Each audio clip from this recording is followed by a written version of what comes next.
Studio 4C, they've made some of the most mind-boggling animations I've possibly ever seen, and I wonder how any of them even got financed. We're here to look at their rise and possibly their demise.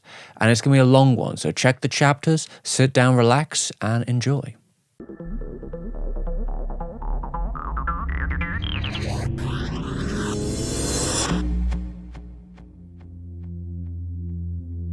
I was observing you from a distance. You were hunched over your desk like this, so close to the paper, but I thought, is he asleep? In that moment, Morimoto met Katsuhiro Otomo. This would define his career for the next decade.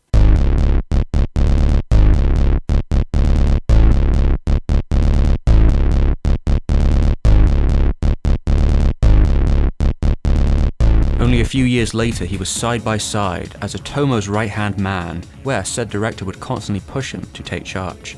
This opens with Morimoto directing a short for Robot Carnival. Frank in gears. He's definitely technically proficient and has tons of personality, thanks to a smattering of special effects animation. The first we'll see of his playful attitude. I didn't have the freedom to think about doing new things. I was overloaded just trying to do what had to be done. But the challenge of drawing robots, that was fun. I like robots.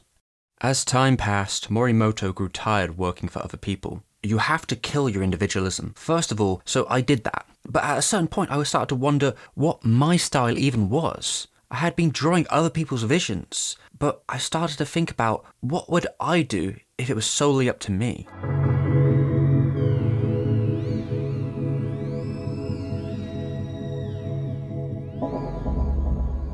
Boom, 1995, we see Ken Ishii's music video, full of cyberpunk and opening the doors to a computer-generated world.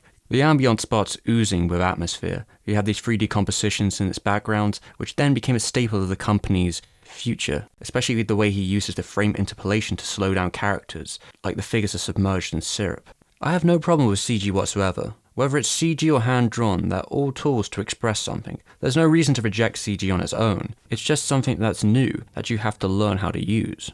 It all is sharp, biting, a 90s attitude. The focus on robots and cold faces run through the dirty streets based on this hometown, festering darkness under it all, that bursts all over the scene.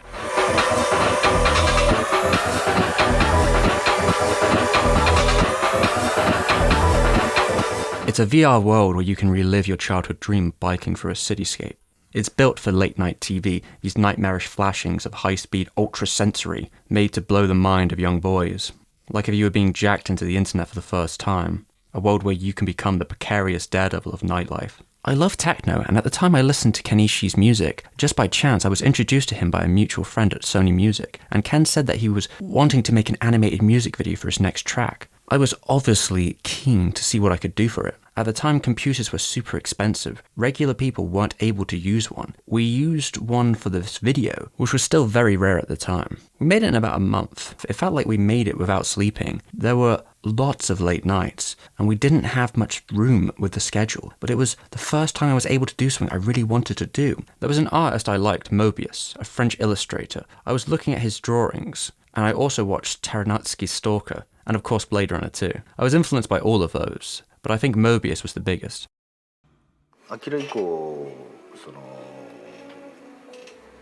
海外のマーケットっていうことももうすでに企画の段階からありましたんでね。4C would be the mind behind the film Memories, and while it may have been founded a decade earlier, the other founder, Eiko Tanaka, continued working at Ghibli as a line producer until the early 90s. After My Neighbor Totoro, I started working immediately on Kiki's delivery service. It was only after the film that I was able to focus on 4C, but it's safe to say that Memories was our first big production. Based on 3 short stories from the man himself, Otomo, each of them with a different director at the helm to personify their styles.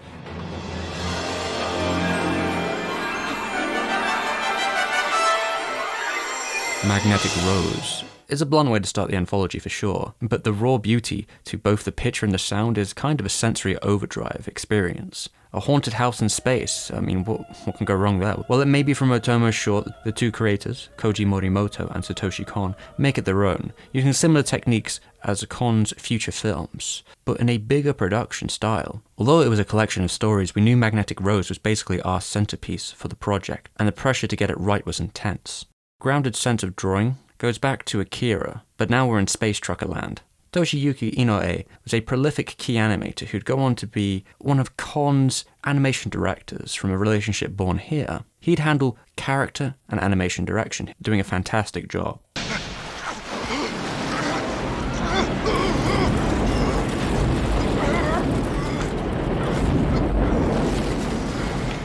The short's most mesmerizing moments can be its quietest, just floating around in zero-G, taking a drag of a cigarette, when there's nothing left to hold you down. Everything starts subtle. There's definitely a weightless feeling in your drawings. Maybe that's from music. Weightlessness is the best. I'd love to be able to fly. It's really a staple of what we'd see from his entire filmography. It's such a bold design language to take the vintage and the far future, regal and scrappy. Even its characters, they play with strong opposites, both personality and outlook. A family guy and a playboy. You can see how they both play off the idea of pure fantasy, even when it's deadly. Well, you're also bombarded by the jaw-dropping world, only emphasized by Kano's soundtrack, with full orchestral power.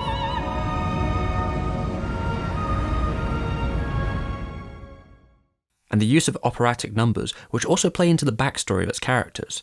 Tosca is a tragedy of her husband being murdered, which is reflected in his musical choice, even acting out a moment from the play in one sequence, to show her dedication to her husband, that she will kill anyone who gets in her way. Kon's layouts sometimes reveal the proto-flashes of his style as they break between worlds. The illusion of the environment only exists as far as the next panel of the storyboard. But certainly Morimoto does a great job holding everything else together and pulling the audience by their nose through the story, left vague in places to leave you thinking throughout if this is a House of Mirrors game or not. The paranoia and the air, it was really effective, especially with the decay of the building, only rotting further as the narrative draws closer. Just like its allusions to fame and love become less rose-tinted as time moves on. And its true conflicts around fantasy and reality, between being lovesick and traumatized. But really ripping yourself away from the fantasy is the only way to move forward, as it can never replace the original. Is the whole short about dealing with tragedy and how we approach that going forward on an emotional level? Maybe, who knows, it's hard to say. It certainly is a classic sort of Kon-style roller coaster, as a story at least. And this is also a highlight from Morimoto's career as well. Some would say it's kind of flawless. Absolutely. Kon also liked Otomo. He respected him in the same way that I did. He had worked as a staff member on Otomo's manga, so I knew he was a very accomplished artist. We respected Otomo so much that we actually were driven to try and create something that exceeds even his work, to go beyond the magnetic grasp of Otomo.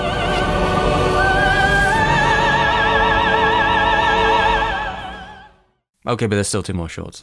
Insofar as Memories is concerned, since it's a collection of short stories, I know that 4C did the first part, and the third part, but you didn't make the second part, Stink Bomb, did you? No, actually, it was 4C that made this part. We just asked the production company Madhouse to make it. You see, originally Memories was supposed to be compromised of 4 parts, but we discovered 3 parts was long enough for a film. But insofar as the actual production is concerned, what you see in the film is really 4C.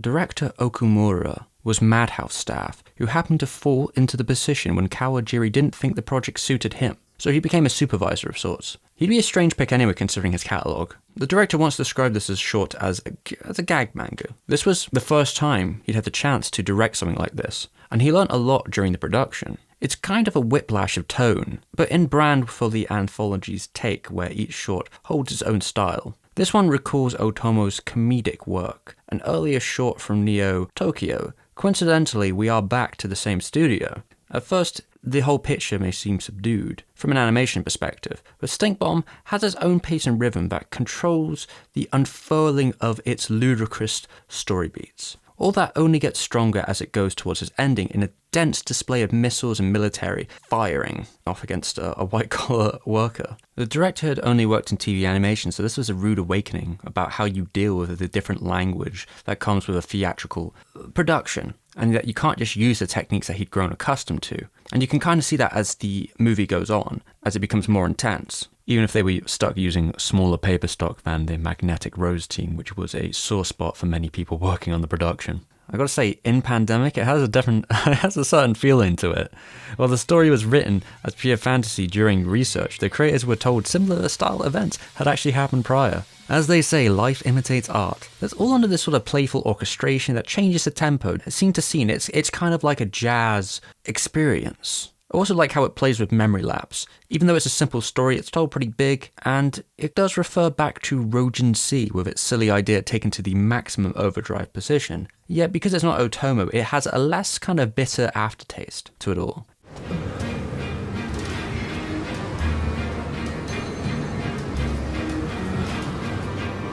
You're a 6 salary man, you're having the worst day of your life, and you still have to go to work. And while doing it, you might be ending the world. The more stressed you become, the worse you become as a chemical weapon. Maybe there is a little bit of social commentary there. The blossoms, the vehicles, the bike riding sequence, that's all just a complete highlight. For all of its intense set pieces, the ending is really nice fake out with a strong punchline. And I gotta say, the designs, having that more Otomo caricature to them, I like that. It's definitely a different flavor. What I like about Memories, you can all tell they're from the same source, but they all specifically use the style which suits the story they're trying to tell.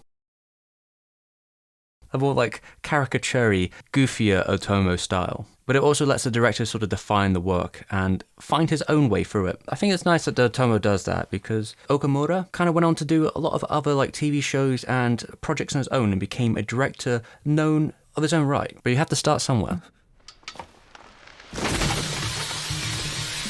Oh my god, what happened? Let's bring it all back. Let's bring it all back to the king himself. This is the first animated piece he's directed since the massive rise of Akira. By 1995, Akira's manga had sold over 5 million copies, and the movie grossing more than any other Japanese film in history. It's quite impressive. So for canon fodder, on a technical level, they're really playing off the parallax and just technical prowess of Akira, but taking it to like the next level. It's denser. The novelty of the effect is pretty strong as they use this continuous shot, or at least the illusion of a continuous shot throughout. It is also half the size of the last 2 shorts, just because of the extra level of resources needed to keep it going. And now it even starts to use early CG in quite fun ways, especially when it comes to its backgrounds. Aesthetically, it is way further past where the prior ones are, looking more like the work of Richard Williams in the 70s, going for that sort of picture book look. A living drawing with thick lines that are continuously moving, especially with its cross-hatching. Very cartoonish and grotesque in its own way. Otomo isn't playing to the gallery, and I can appreciate that. It should be a piece admired definitely for its artistic prowess, but it is also very pulled back. It's a daily life approach. There isn't really much character to latch onto. You just kind of have to live with it. It's definitely the style he was going for. Why did you come up with the idea of doing the film in one take? Well, while I was doing the storyboards, I realised I could do it, that's why. Of course, thinking it up was easy, but making it a reality was insanely difficult. Not to mention, we were doing scenes where they were going down a hallway, which is hard to do with animation camera work.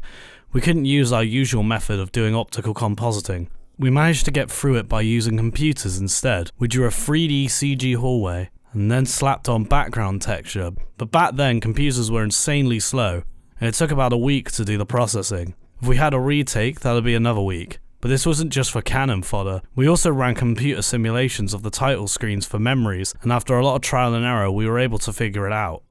This world operates in a canon-stricken war, from the bottom all the way to the top, like a diorama in terms of what's going on, or one of those Japanese scrolls from centuries past. And it does everything to show the wider situation of the world. Because there's no cuts, you kind of have to just experience what would be a much larger part of the city and how it operates. Really, the most impressive part to me is how this was done all before digital animation. Nowadays, I know how to do this in After Effects, right?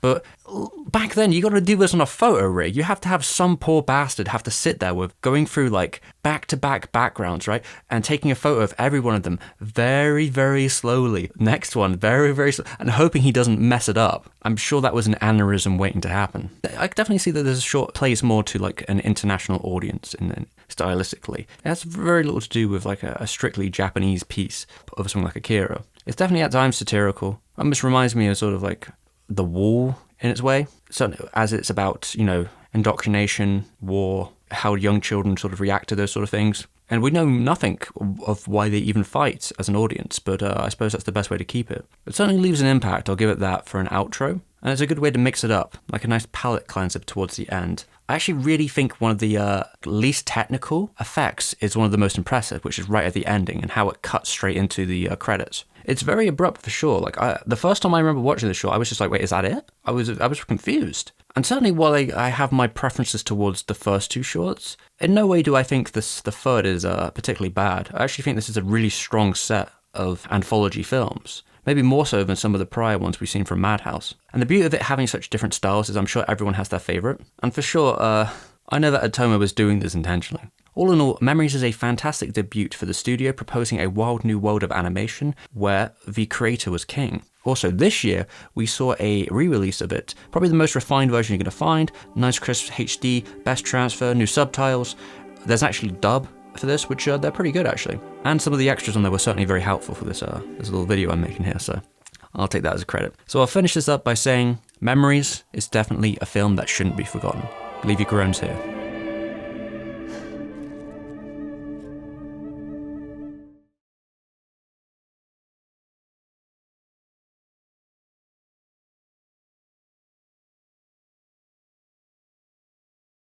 We also adopted Spriggan because the director, Katsuhiro Otomo, was incredibly enthusiastic with adapting the manga to an animation by himself. Katsuhiro wasn't a director by trade, but a prolific movie animator, especially on Akira.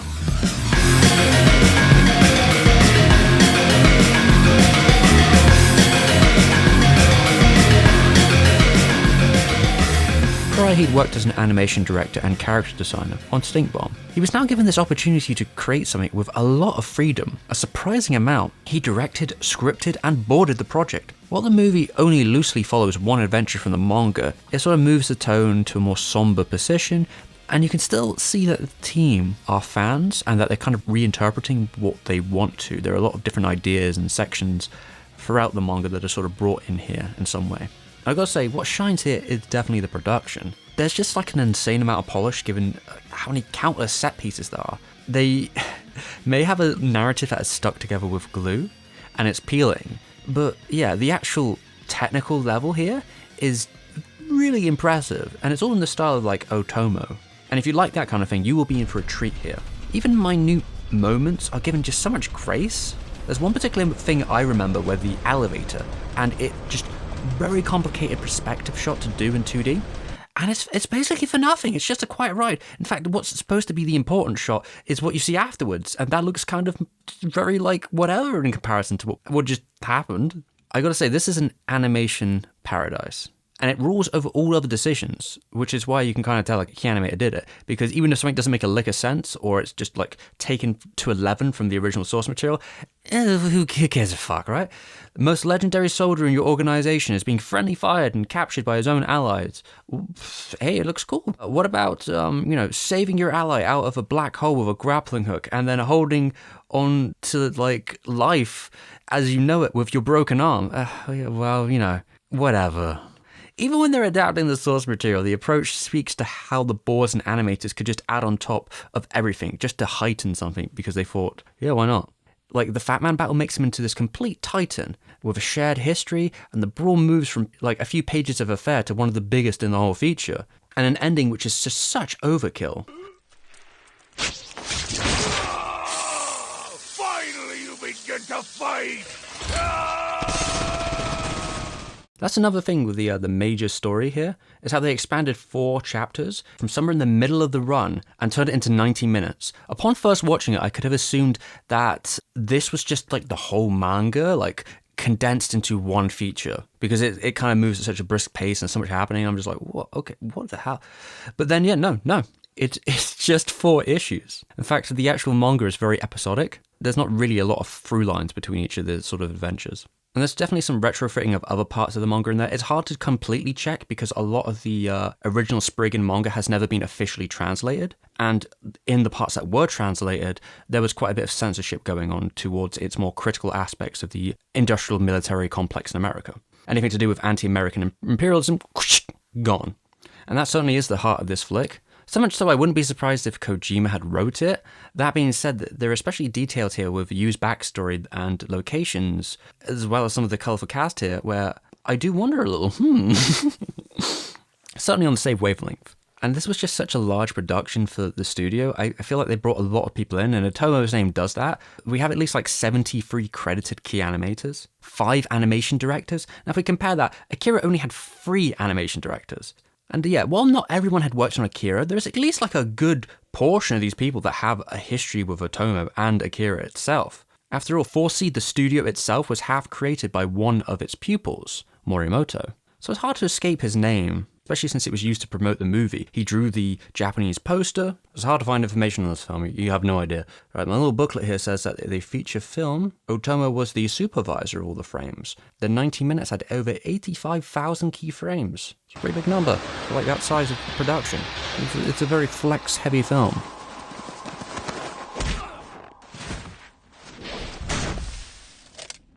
And I've got a big ups here, because there's like a lot of animators here who would go on to have like really crazy careers, but there's just this insane 2-minute scenario fairly early on. It's one of the first big set pieces by Shinji Hashimoto. Now, I've seen some people call him the Jackie Chan of animation, or at least one of them. And with his cuts here, you could totally see that. Like, there's sort of like a dynamicness here, the creativity of the action, the way it keeps moving. It evolves so fast through a variety of staples of different set pieces, and it's always trying something new. Specifically with like the structure of this film, almost feels like it was made for this fight scene right here, because they removed the most iconic thing about Yu, which is his weapons and exosuit. He doesn't have that through most of the movie until it's like the second half. And it seems like they've done that specifically so they can create these more like down and out cat and mouse action scenes that put them on the back foot, because with that actual suit, this is just like trivial. If it wasn't enough, they then use this giant zoom effect towards the end that just shows them a massive amount of parallax, just so they can show they can pull it off. Which might even be a callback to a sequence in the manga, I don't know. The only way Spriggan can like survive as a picture of it is like intensely, explosively bombastic is by the variety of its explosive battles. Caveat here I've got to bring up with Spriggan is it's sort of like the lack of characterization, or like any reason to relate to these characters. And I'm not going to say that the manga is like a particular bastion of this area. It is very like simple characters doing ridiculous things. In this context though, it's helped by the way the movie's sort of just opens up so haptically. There are 4 separate just events that happen in the opening that are all just stapled together with little connecting tissue. And that's going to leave new fans bewildered, and maybe even old fans too. And even in context, what it means to be like a Spriggan, which is like the secret organization, the people who like fight against supernatural stuff, that's not really discussed in like any big form. It's kind of just like very rushed through. But I gotta say, like, yeah, even though this is like a first-time affair, it definitely feels like the team is really working hard to like get the best out of it, to make something that shines through their like personality. Definitely with animation as priority, and everything else is secondary. And it is absolutely overwhelmingly sensory. That's going to be like a continuing theme for the studio, but it is just, at times, you just have to be like, whoa.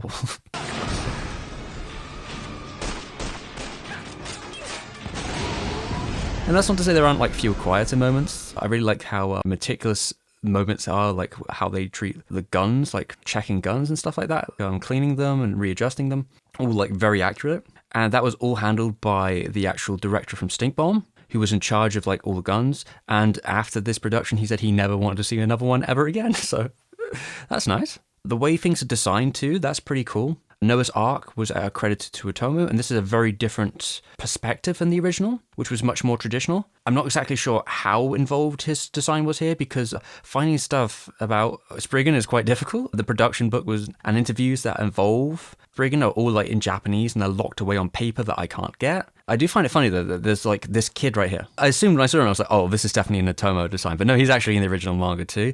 Maybe not blue. It's it's hard to tell, but yeah, it certainly existed beforehand. I think that Otomo just brought him to like the next level with those little pieces of machinery. Well, Otomo's friend maybe had brought him to the next level of like Akira lookalike. But yeah, I got to give it to if this was Otomo's idea or not, the arc is just like one of the most distinct places in the whole movie. It almost reminds me of Silence of the Lambs, which is a very funny comparison to make in this biblical setting, but just like the way they use techniques and special effects, and they make it very much more mysterious, just because of how dark it is. And yeah, this is also a good showing of like how 4C merges like a very strong technical 2D film with 3D effects. The film would be worse without them, I would say. And even just like how the sound design also benefits from this area.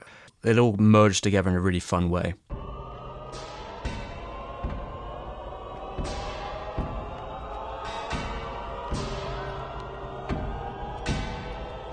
You have the after images, especially the colorization. Everything comes together in a really effective way, which I feel shows that even if this film structurally as a whole is kind of messy, individually, there's just like a lot of great ideas. And another part was, to me, I find quite fascinating here, is that the CGI director, they talked about the push and pull of this production and being asked to do things that just they were not at the level to do yet, because this is still before the new millennium. And even though 4C had people working and they had the computers, these things were really slow and they couldn't really achieve everything that the production would have preferred them to do. So they had to like compromise. And I think those compromises really lead to a better production overall for the time period.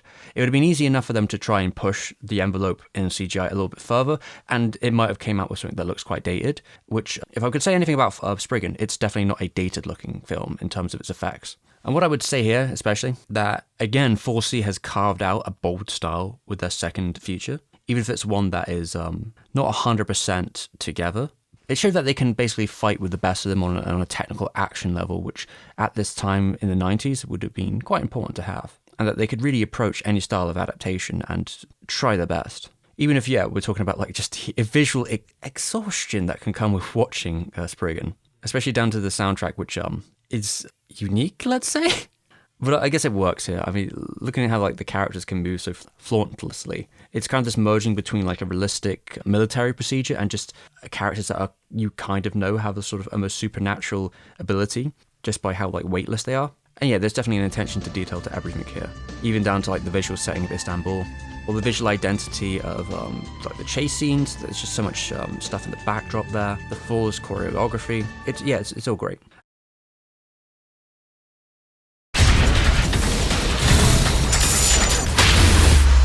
I do know the series is getting like this new adaptation soon from David Production, and they're definitely a fan favorite in some ways. I kind of think they tend to be a little safe in terms of what they do transitionally. And maybe that will be nice for the people who are fans of the original source material, that they'll get something that's closer and more like the material that they're fans of. But there is something I admire here about the balls to a wall approach, that this is just in a wild adaptation, completely throws any caution to the wind in what it's trying to do. And I imagine that did not make the average manga fan very happy, but it had its own vision. And I think that's really key here when you're doing these kind of projects, that you can't be beholden to the source material. You're not working in that medium. And upon reading and rewatching Spriggan, so like knowing what the source material was like and rewatching the film, I do find I have like a more stronger admiration for it, just knowing what they did and what they had to do and where that comes from. So despite the troubles, I definitely think if you're the target audience for Spriggan, if you've seen this video and you like what you see,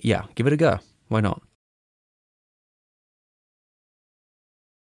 Sunao Katabuchi, one of the most fascinating directors in the industry in both his origins and the projects he chose. In his youth, he was inspired by Future Boy Conan, and he'd go on to work with Miyazaki for several projects, including Kiki, where he was the assistant director, which is why I assume he ended up here at 4C, as producer Tanaka used to have the prior relations with Ghibli. They seemed to like Katabuchi enough to get him to come to work with the company, giving him his film directorial debut with Princess Arete. There's definitely a slow malaise to the moment to moment. This is a sort of world masterpiece theatre directing style, familiar to Katabuchi, who helmed the Lassie adaptation of the 90s. Stylistically, he's always been specific about his research and details. Which is fun here because we see treasures from a different land that sparkle with a vibrancy not seen anywhere else in the castle walls, geometric, simplified looks with flat shading, almost going back to those days of Toei many, many moons ago. But then it's next to these detailed, lavish backgrounds.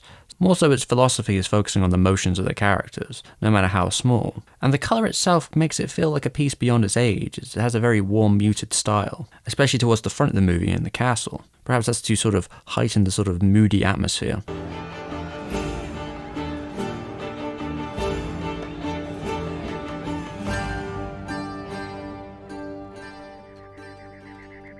Overall, the movie has a unique look that the team pulls off flawlessly. Some of that might come from the character designer, who had quite a web-gen sort of modern look to his art, but in this context it kind of brings it back to many generations before. And certainly you can tell this is a 4C production, as many of their motifs play throughout the film. Even having its robust group of CG artists, despite the film having such a tale of older age look to it all, they work very effectively within it, almost to the background. You'll only notice it if you know. There's composited zooms that give an enchanting quality to the space to enhance the animation, or specifically here, the meticulous flight scene across a floating woods. I think that's definitely a highlight.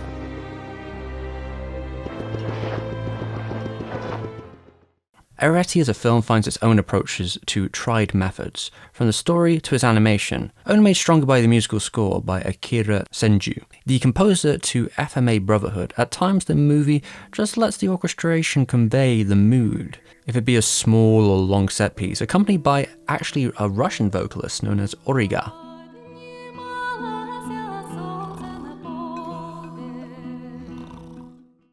But when to use music is also paramount, as silence plays a big role in the film. It's definitely its strong suit, the quiet reflections of Arete's mental state. In regard to working on Princess Arete, when I got into animation, I thought that I would be able to make anything I thought would be entertaining. However, I learned that there are often many challenges facing a film before it can be finished. I wanted to look at how one person can overcome challenges through the eye of one of the main characters. I feel like Arete gave me an insight on how to overcome challenges. Since then, the experience has been invaluable to my career. Princess Arete is a film where the main character strives to live a life that they desire. However, in the real world, not everyone can live the life they want. You see, Arete almost goes on this grand adventure with these other travelers, only to be caught by the guards for having stolen the book. If she were any other girl, she'd rot in a different dungeon for the rest of her days. And that's the melancholy throughout. It's kind of overpowering. For most of the film, hope is a sparing thought for Arete. The ability to control her future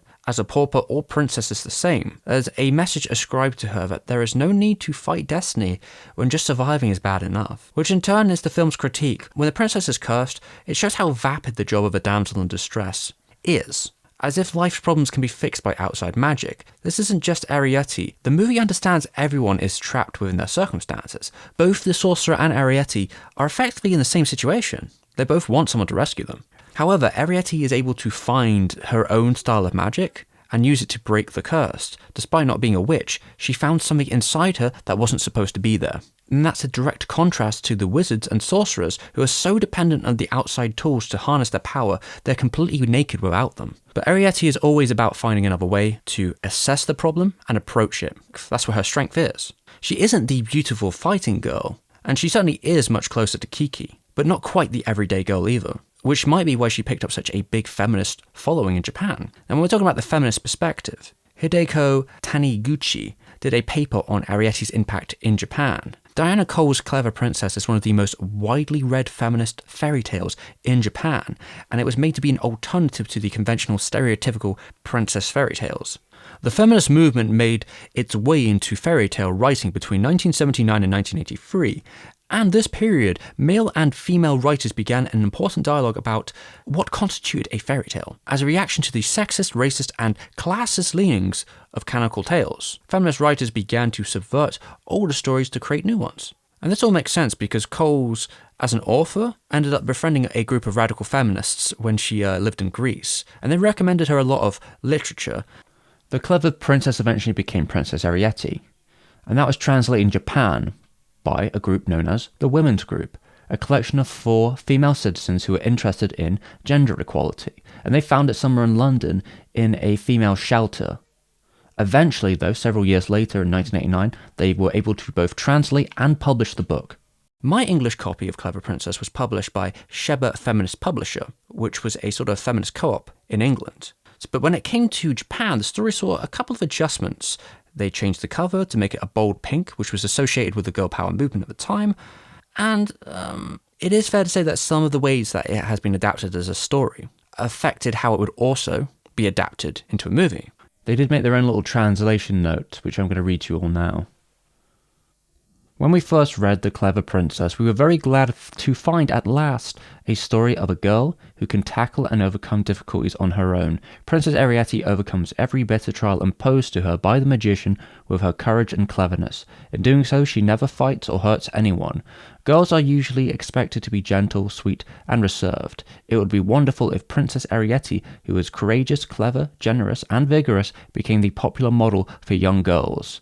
But no one wanted to publish the book. They weren't interested.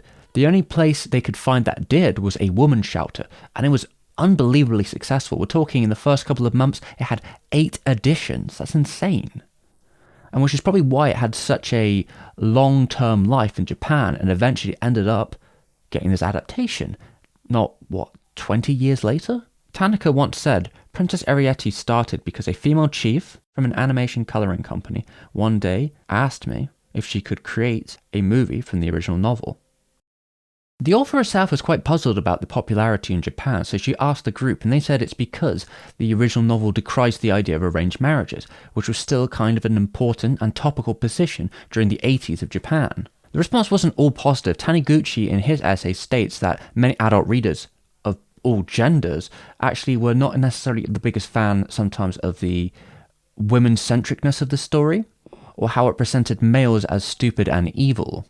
There is an attempt when translating it to change and omit parts that would be deemed mean-spirited, and the author had this to say about it. When I wrote the book, it was before my son was born. Having a boy child does somewhat modify your attitudes. You certainly don't want to bring your child up to regard himself as in any way the enemy. This was something I remember discussing with some of the women from the Women's Collective. There's an argument on the other side that the director generalizes or blurs the feminist themes in a search for something more general or humanitarian. I disagree with the premise. The approach here is less on the nose. No one is shouting, "She can't be clever! How will she ever find a husband?" But the character of Arete is the same.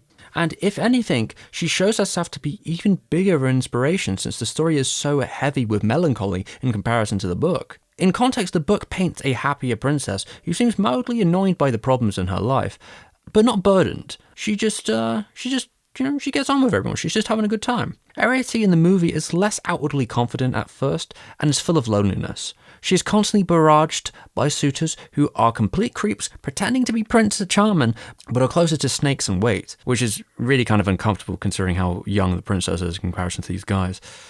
It's very, very reminiscent of Griffith, but without any of the charm. We'll get back to him later.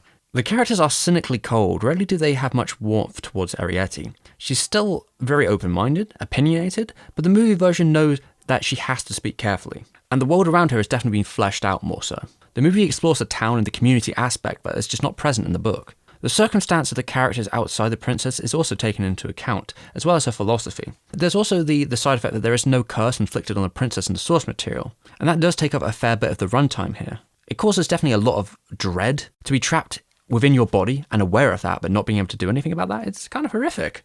It also helps push the sort of animated fairy tale subversion in the same way as the book did, because then there's like a new form of tension in the story about if she can ever escape the curse to begin with. Because in the book, she's pretty much living very well in the dungeon, and the tasks she's given are performed without much trouble at all. So at times, I kind of do wonder, like, why didn't she just leave and never return? I mean, I guess she was just chilling, it all worked out after all. Movie Arete, on the other hand, has a little interest in the tasks given and spends her time trying to free the town from the imprisonment of Bulks. After all, they tried to save her once, so it's like her repaying her favour.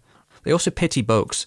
In the end, he's kind of pathetic. He's wasting away his life as the last of his kind, digging around in the dirt, hoping he'll find his immortality again, which is very unlikely. And it was already an immortality that he spent wallowing to begin with, which makes him very much not very different than the average princess after all, which is maybe why Arete has a lot of sympathy for him, despite the horrible things he's done. In the book, there is very little sympathy.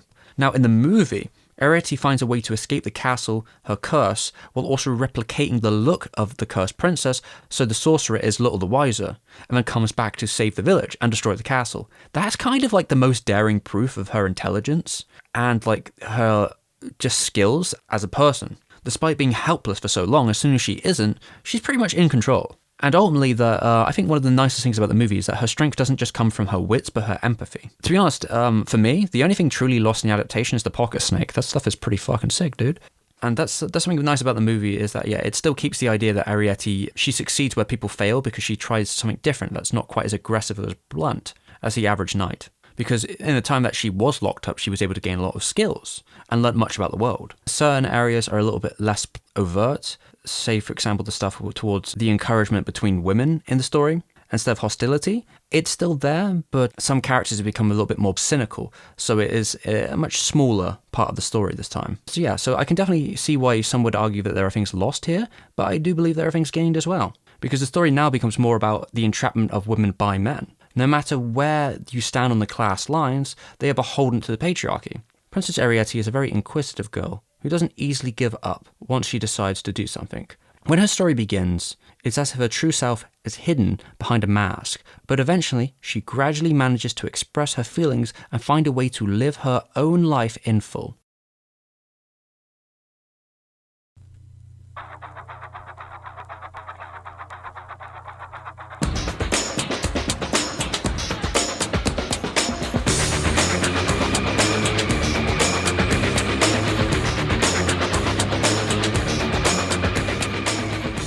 The story goes that the Wachowskis were in Japan promoting The Matrix and visited animation studios that inspired them, leading to the pitch. Planning a series of animated short subjects that will kind of take the world from the world we're in today to the world of The Matrix and how we got there.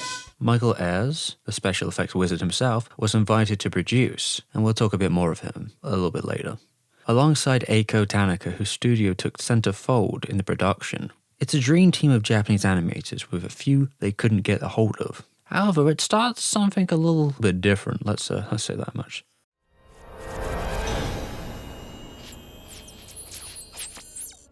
We have a surprise guest, Square, hot off the disaster which was Spirits Within. Now they're here to prove how sexy their new tech is.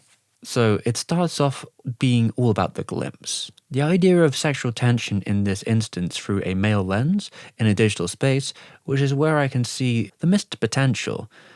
As coy as it is being, which is not much, this is about two lovers about to experience a virtual climax, wink. In this space we see some sort of newfound pause, stretch marks, and sweat. They're trying to really break through what they can do in 2003. Traditionally the way a computer renders these things, if you think of like an eggshell, it just renders, an eggshell's pretty hollow, but it just renders the edge and the side of it. But in skin, there's volume, and light goes inside and bounces around and comes out. And all these complexities hasn't really been thought out. But this just certainly takes on a different context when you look at it from the point of simulation. These are people who choose to live outside the Matrix, stepping back in to find some form of escapism and intimacy. That can be an interesting idea to explore. But the way Square handles it is pretty ham-fisted. It's basically pajama sword fighting. And the CGI now is pretty much antiquated, so the shock it could have had back in the day is long old. The rest cuts back to the setup from the second movie, as well as the sort of standard action set pieces you can expect from the real-world scenes in The Matrix, which are some of the worst in my opinion.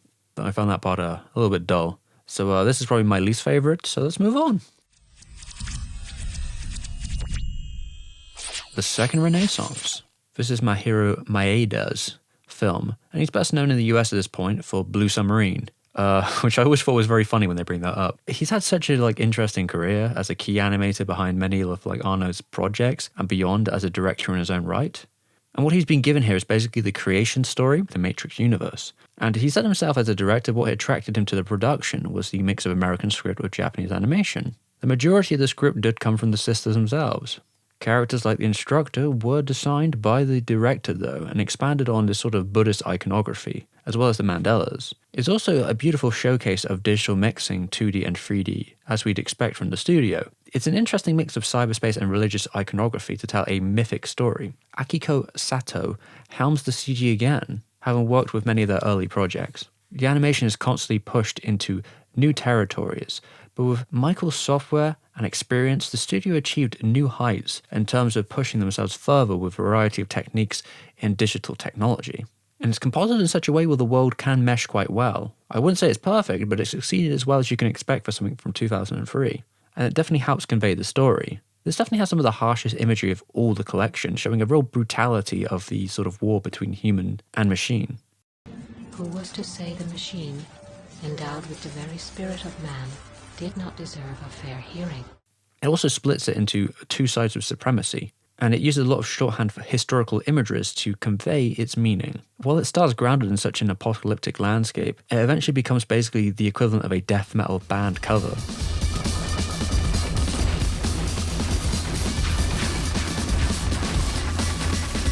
And what's interesting here is they gave Maeda the longest production in the whole of this short collection. If you're a real Matrix head here and you're really invested in the story, you're probably going to think this is one of the best ones, since it's an underexplored part of the trilogy. I liked it just fine, I'd call it decent. I had great freedom. The Wachowskis were very generous at allowing me working in my own style. Kid story. We're talking loose, sketchy, mind-melting entertainment. And coming from the sort of curious brain of Shinji Hashimoto, Animatrix is certainly one of 4C's earliest digital animation productions, opening up to a faster production line and a variety of techniques, but one area which it kind of struggled with, especially back then, is line work. Since Kid Story uses a rough pencil line work, they weren't actually able to do what you generally do in this situation, which is, create complete line work so you can fill it in, like with a paint bucket tool or something. But considering the sort of sketchy atmosphere, that was not really possible. So they had to create these complete secondary shapes in each sequence, frame by frame, to fill them in, which is effectively like drawing the image twice. A laborious process, but one that pays off with the sort of style we get here. And they certainly had the time and resources to do it, so why not?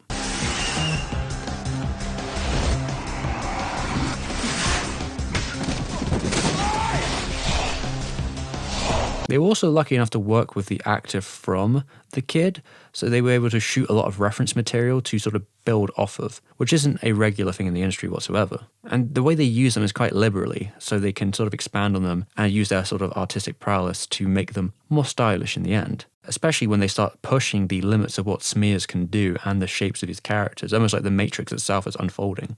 It's such a small personal tale in comparison to what we just saw. It's a really refreshing choice. It also has a very small limit to its CG factor, using it only when it needs to be present. But those scenes are pretty fun as well. It's basically a 2D expression for the most part though. Watanabe, being a huge fan of The Matrix, he actually wanted to be on the project as soon as he heard it was happening. Basically the only director who was given 2 separate shorts where he could also play with his own scripts. Also, they had a pretty interesting backdrop here with a San Francisco school, which they used as a huge reference to create the sort of still life quality that is seen as they try to create a postcard version of American life. Really isn't the story that takes hold here though, it's the kinesthetic action and the great sound design. Shinji Ohiro had animated a lot of the skateboarding sequences. I hear he's a fan, and he always worked well with Hashimoto, so it's a great duo. A lot of it really does play to the sort of muted day-to-day setting. Even if it pushes beyond that, it's able to achieve a variety of styles in its sketchy format. I'd say it's great. Program. All right. Kawajiri was definitely a top pick on the list of Wachowski's influences, and you can see that through their work, especially when it comes to things like speed racing.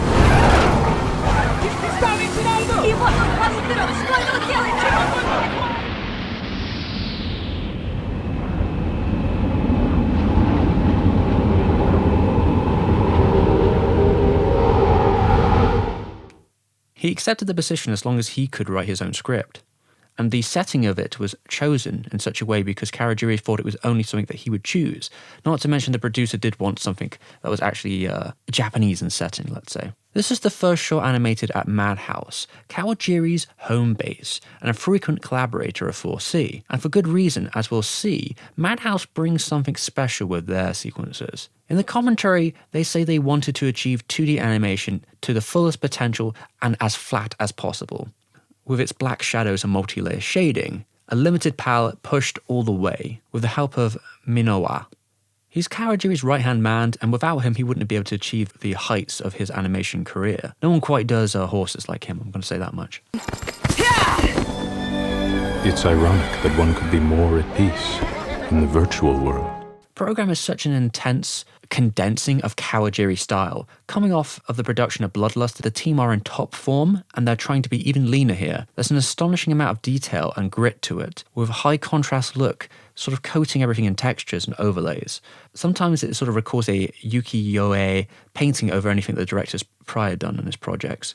Not only that, but the multi-planes of the world are broken and played with in a way that seems to take advantage of the virtual space, which is great for the sort of Matrix setting, as they jump through objects opposed to actually working through a 3D space, sort of pushing the limits of like super flat 2D space. All that animatism and stuff. There's a brutality and speed all around. 7 minutes never felt so sharp. All the editing and final sting of the twist, which contextualizes how brutal the use of the Matrix can be on a psychological basis. It's kind of a dick move too. Superb.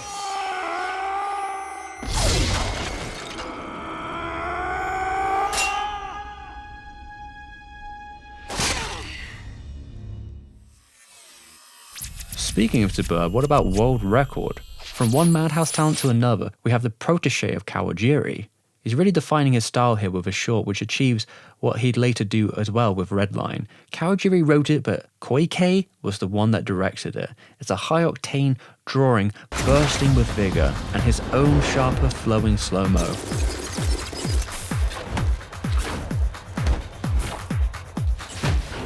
That's so effortless that it's a complete wonder that he is able to do it in the first place. It's just complete confidence coming from its study of motion. Transitions and match cuts that jump between the settings also are immaculate. All the wacky, exaggerated motions of the characters, which hit 11 in the races as we see the muscles spasm and tear. Hits you right in the gut, you know?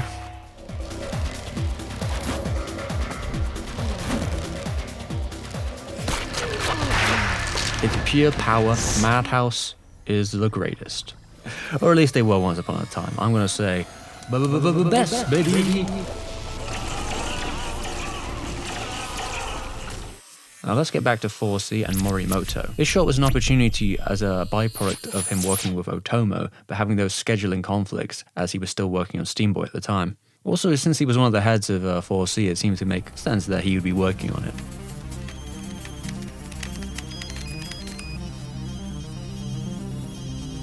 It's definitely like quite a easygoing story though, I'll give them that. The production of all these shorts could be intense. The team on Beyond were only about 30 or so people, 10 of which were key animators working on it over a year. The designs call back to Morimoto's early work and his love for ragtag misfits, with Honda on character designs. He also mentioned how they shot some reference material as they used it for sort of a rotoscoping element to the sequences, to really pick up on those timid body language and some of the emotion they play with, since it's such an important part of the short, recalling those sort of falling dreams.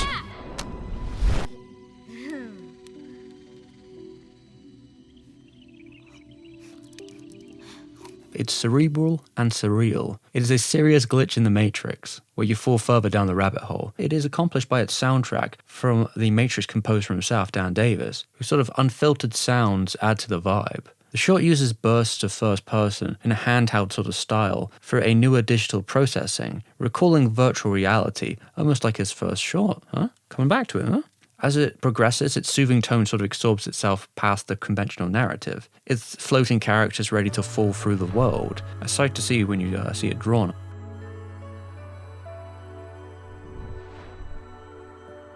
Are there any of these special projects that stand out as fond memories? I would say the Animatrix and Genius Party were some of my favourites.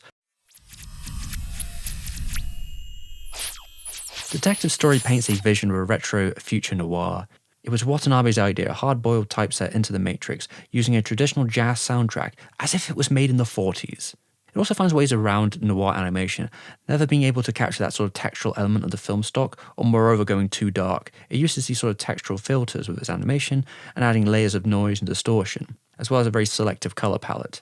It fits the Matrix with its occasional flourishes of green, that makes the world pop. It all also helps make sense of the rougher 3D models and makes them blend better into the world. Even as the design has like a sketchy aesthetic. Yes, this takes a grounded look over the rubber reality from his prior short, recalling a different age. I started on Kid Story, but then a chance to do Detective Story came up, and I wanted to differentiate the atmosphere of the two of them. We have Katsuhiro Nakasawa, who did the animation direction here, with a similar sort of tone to his Kill Bill short, with that sharp, articulate style feeding back into the cycles of the Matrix, even though it's sort of funny because it's a Japanese perspective on an American genre perspective from a series which is a American perspective on a Japanese perspective, you know, you jumping around in circles. While Watanabe dabbled in noir beforehand, this is his first deep dive into the genre, down to the circular story and dour ending. It's able to tell a complete story in a small space without feeling hampered, or like a condensed action scene.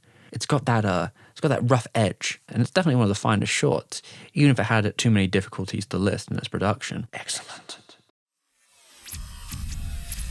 Peter Chung's work suddenly falls into the land of the Matrix when you look at something like the Aeon Flux. And this is basically his own Matrixified version of that. It's one of the few guest people from outside of Japan who worked on the production here. It has these sort of very grimy backdrops.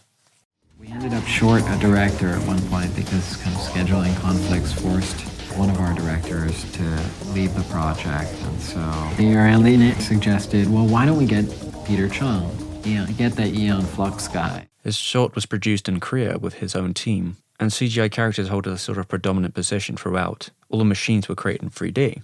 This was my first experience using CG extensively. I enjoyed working in a new set of tools. The good thing about computer animation is that you can easily make adjustments as you go. Ironically, you could also say it's a more organic process, since it allows the animation to evolve, while traditional animation requires you to be a lot more locked down in your preconceived plan. The team attempted to do something not explored in prior pieces. And yeah, this is out there, I'll say that much. It's like a creepy nightmare, only to be pushed by the design of the work. The elements of boredom in this apocalypse are kind of interesting to explore. You go out of your way to sort of manipulate and torture these robots, so it's no wonder it might end up biting you one day.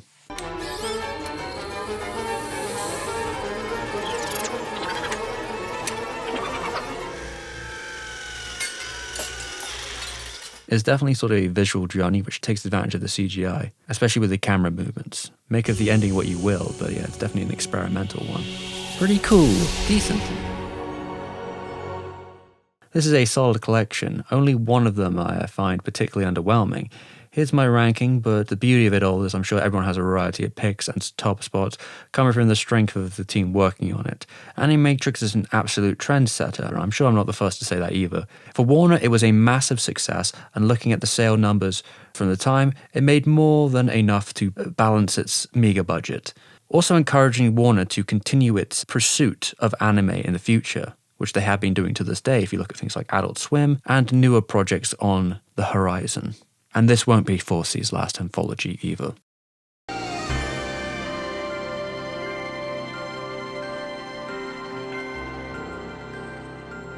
Outside anime, 4C had worked in different industries, notably video games, many JRPG cutscenes, and even put in some of their 3D assets to the test.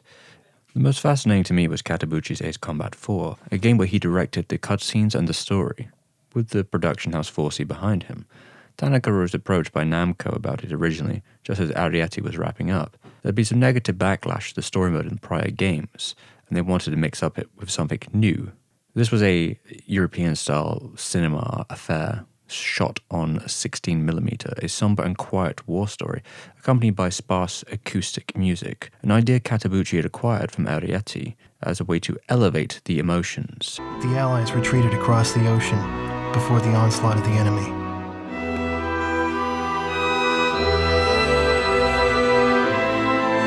Our little town in the heart of the mainland fell into deep isolation. However, this differed from their other video game work in that the cutscenes were only stills, as Ace Combat was not overflowing with a budget, so they asked an animation company to draw a lot less than they were used to. But it's more engaging than it has any right to be, considering it's an action flight sim. I know I wanted a story like those you see in military aviation history, so following from that, he'd have to be like this, and like that. And when it all came together, I figured I could make him a so-called final boss. And yet, I wanted him to be a sympathetic person in the highest degree. That's not really something done in games, but it's war after all. Katabuchi returned for sequels later on. As an avid Aviator fan, he seemed right at home with these games. TV shows weren't 4C's preference. The only proper one they ever did was American. Teeny Witches would be the closest they come in the selection. It was mostly 10-minute shorts, and kind of running off the train of Harry Potter hype. This was the director Yoshiharu Ashino's first big project at the studio, and it was focusing on a sort of more Western-style approach, I guess you could say. The creative art illustrations for the lore at the beginning and its colourful world, even with the story potential, are pretty great. I think the art direction of the show really shines, especially in that 4C way. But to me, what was most interesting was watching some of these OVAs, where you can see a mixture of magic and sci-fi epics which would become quite familiar to their later head director's work.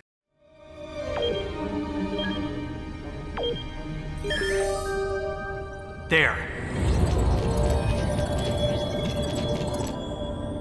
Out of all, really, I was watching it for Sanao Katabuchi's written episodes.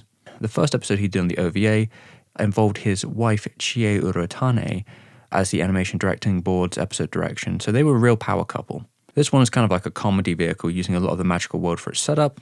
It's pretty cute. But then the next episode they take a radical departure, moving itself towards something of an age-old legend which doesn't involve any of the cast. And finally, the last episode kind of ups the scale to do sort of something of a colossal degree, while also not being actually about a battle, but more of a rescue, and still mixes up pieces of humour. These were all fun little watches, and this was Katabuchi's last time at the studio before getting scooped up by Madhouse and Moriyama, and that won't be the last time he does something like that either.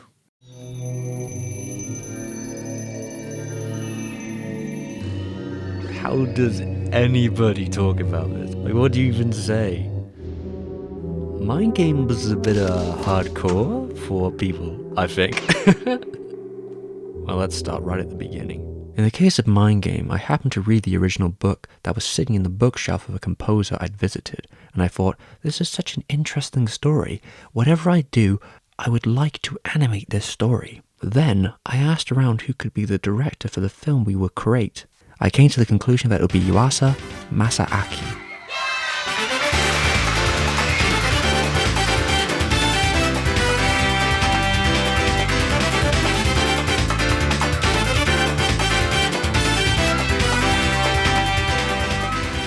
Yuasa, age 36, had barely transitioned into directing and had never done it on the big screen. We asked him, but he was a little tentative since he hadn't directed a feature before. You sure you really want me? They did. Yuasa had left an impression on the two founders before, especially when it came to a piece called Noiseman Sound Insect. They said it greatly demonstrated his ability as a director and an artist. This was a short from Koji Morimoto, who invited Yuasa on the project. It was also an impressive demo for where Morimoto's interests lie, but this time at a larger scale in his prior music videos. It's all on the momentum.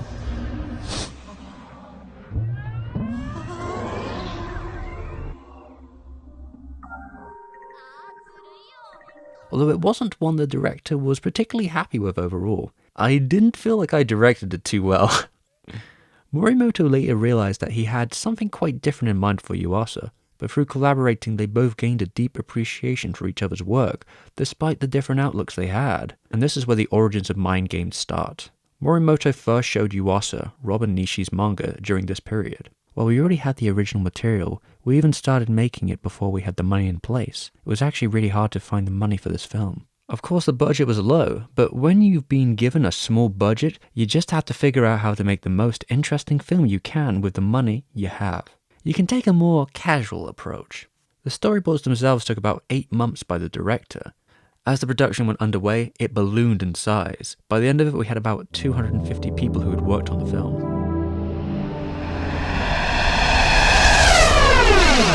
First thing you'll notice is how Mind Games animation is always radically changing.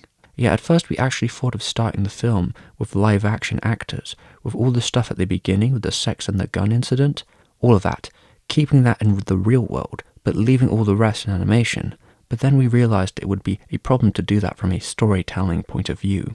What we see instead is a mixture of close-up photos, rotoscoping, collaged into the scene. With its own approach to limited animation, the aesthetic is so crude and loose at times, but it helps retain the grit. It's interesting because I just wanted to express Nishi's point of view and emotions. For example, if he feels really happy, the style gets warmer with bright colours. Or, for example, backgrounds. When the main character is not looking at the background, it gets all blurry. Feelings, human feelings, and emotions. I want them to be realistic, but the subtext, backgrounds, characters, those don't need to be realistic.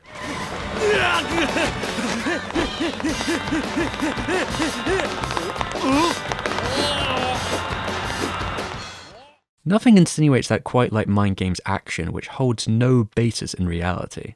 It uses its CGI backgrounds, almost like a play of a diorama. Especially here in this scene, the characters become puppets during its performance. But outside that, sometimes the CG is used to create dynamic and flowing shots, and this is definitely some of the best compositing the studio has done to date. It also helps that the backgrounds themselves are such a mixed media affair of expressionist paint marks, photos and sketches, so it's not exactly that far removed from changing its medium once again. Do you know the anime director Masaki Yuasa? Which I might have seen stuff, but I'm not real good with anime directors. He did the movie Mind Game, which is like one of my favorite movies. Animator and director Aaron Long has talked about how he was inspired by Mind Game's design work. I've taken a lot of inspiration from the film in my independent projects. Probably the most obvious thing is the backgrounds, which use distorted wide-angle perspectives, Seeing this made me realise that you can have fun with perspective. When I first saw Mind Game, I had a very classical view of what good animation was. A lot of ideas in my head about what you should and shouldn't try to do with animation. Mind Game jolted me out of that. It broke many of the rules of storytelling, animation, and genre, but it felt like I was seeing the limitless potential of the medium for the first time.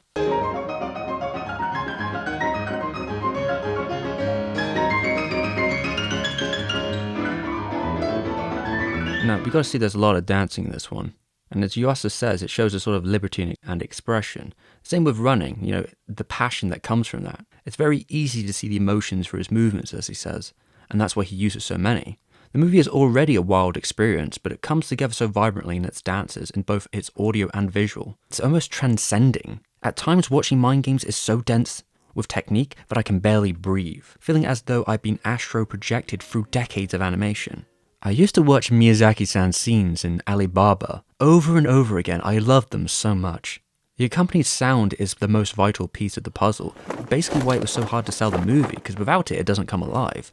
For Mind Game, I made Watanabe Shinichiro the music producer because he knows much about the certain musicians. I had a very clear idea of what I wanted, and Shinichiro then was able to arrange the right artists. And later, during the editing phase, Watanabe-san would be there giving advice, and he'd tell me, don't put that piece there. Better wait and put it there. The composer does such a fantastic job setting the mood, especially when we talk about specific scenes. The beginning of Mind Game paints a shock-jock approach, running off stereotypes and an exploitation angle. While some of that is present later on, the second half takes a turn, especially in terms of its character and intimacy. And that was definitely an intention by the authors. The sex then becomes an artistic expression, in a way that I can barely recall an anime before. Maybe the closest I could think of is 1001 Nights? It's freeform in its nature, but it goes beyond that. I even read like a visual essay that expounds on the entire sequence through each of the stages of coitus, and how it transforms it using its own visual poetry. It's very thought out, let's say. I asked the staff working on the film some questions about sex and their feelings, and I was embarrassed. It felt like sexual encouragement, Say, how do you feel about... How does it feel like there when when you're really into it? So we were all dedicated, but I felt very uncomfortable asking about this. Narrative isn't what sells Mind Game anyway. It's the rejection of its conventions that first draws its audience in and then brings them further through the second half. It's not something that you expect to understand on your first viewing, but it's clear about where the story is going, even if you don't understand everything. By the end, it moves into a territory of pure expression, freeform jazz and animation, and becomes almost exhausting with its length and its downtrodden nature, but at least you get that final high.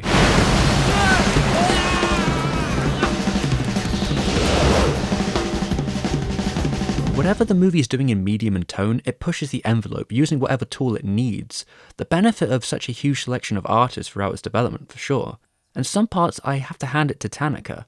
As Michael Ayres once said, it's Eiko's place. It's a great place to work. And she was certainly very involved in Mind Game, the creative process as well. That's always her role. To my knowledge, she's worked that way on everything after Spriggan.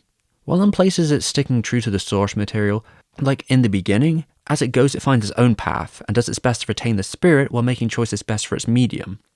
I respected the story and I didn't depart from it, but even though I was using the same story, I tried to make my own. For me, that kind of approach is best.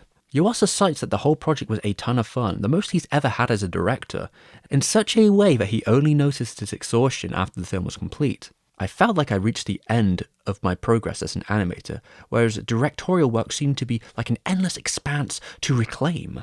It was a brave new world for Masaaki Yuasa. It's a testament to foresee that they gave someone with no track record a film this strange with this much creative freedom. It may have not been a commercial success, but it won many awards and the celebration of its peers.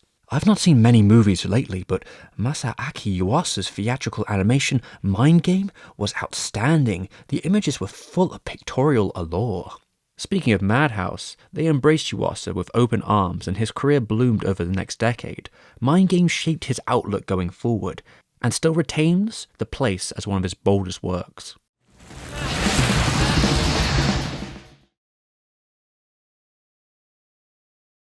First time I read Tekkon, I was staying at a friend's house. He had quite an extensive manga collection, and I'd not read that much manga. A couple of Otomo's books and Yoshida Sensha, and just bits and pieces here and there. This was in, I guess, 94 or 95. Yeah, without even pausing, he gave me the 3 books.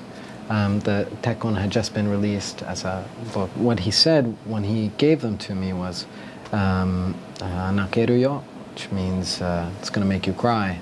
And then he also says, you must read this.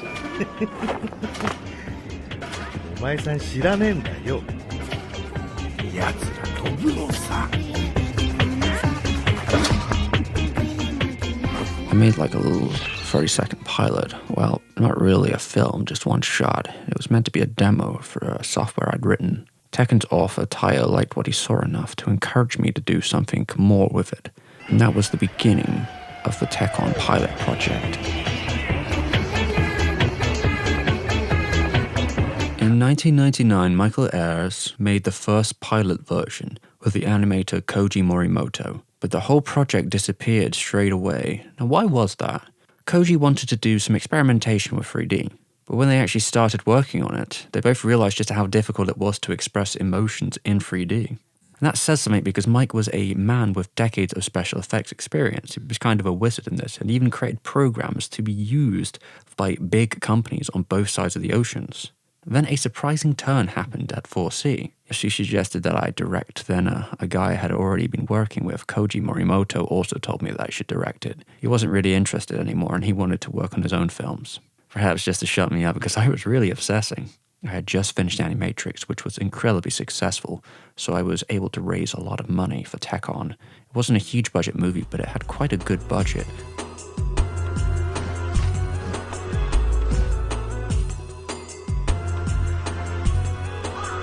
He was really into Tekkonkinkreet, and he told me he actually only did the best for 4C because he wanted to make the Tekkon movie. Tanaka understood where Michael was coming from, as she'd always wanted to make the animated version since its inception in its original series of weekly manga magazine. This project would make Michael the first American to direct a full feature anime movie in Japan, and it was also Mike's first work as a director, so he had to take a lot of things on the chin. A lot of this all started really when a friend called the director. My best friend from college, Anthony, was doing some writing on Animatrix. He responded very strongly to the Tekkon manga and offered to write a screenplay on spec. That really got my juices flowing. And this is where it gets complicated because that scenario written by a foreigner was written in English, and when it was translated back to Japanese, the overall taste had changed quite a bit. And that almost caused a major crisis because they had to effectively reinterpret the whole thing. A lot of the original intention was lost in that translation, so it took a lot of time for them to find a new way of conveying it. And that puts the film in an interesting perspective because the English dub is the original version. Treasure Town has a certain je ne sais quoi. A never land, if you will. The manga itself is only about 33 chapters. And though it's not incredibly long, it has a very rambly, poetic feel, filled with subplots and background details that were tough to squeeze into a standard feature film, so Anthony and I had to make some difficult choices. They also had very little help from the mangaka himself, intentionally so. While he approved of the production, he only visited about twice because he was basically too tempted to make requests, so he left them to do what they wanted for the production. Speaking of differences in production, the storyboards here are actually quite different. Our character designer, Shojiro Nishimi, made all these kind of rules about the characters' personalities and how they act, what kind of poses and expressions they show, and in what situations. Then he made the character setting according to those rules. Other guys were working on the backgrounds, creating artistic settings, and put those two together and you get the storyboards. But in our case, we divided everything into 12 scenes, with 3 people working on the storyboards individually, like in a live-action film. During this process, we paid attention to the feeling of the characters in each scene. This is definitely an unusual way for an anime film, but Michael had no formal drawing skills, so he handpicked the right person for the mood he wanted for that specific scene. I think the first animators who came to the show might have been a bit circumspect, but once we finished shots to show off, getting talented animators was not a problem. There were around 30 people just in the main animation team, coordinated by the animation director. But it's more complicated than that. We have 3 departments working together, starting with the animators, then the illustration department, who were hand-painting the backgrounds and cityscapes, basically creating the world of Tekkonkinkreet. And that was all fed into the CG department as they brought everything to life. I hate this town, you know. Oh, baby, I know.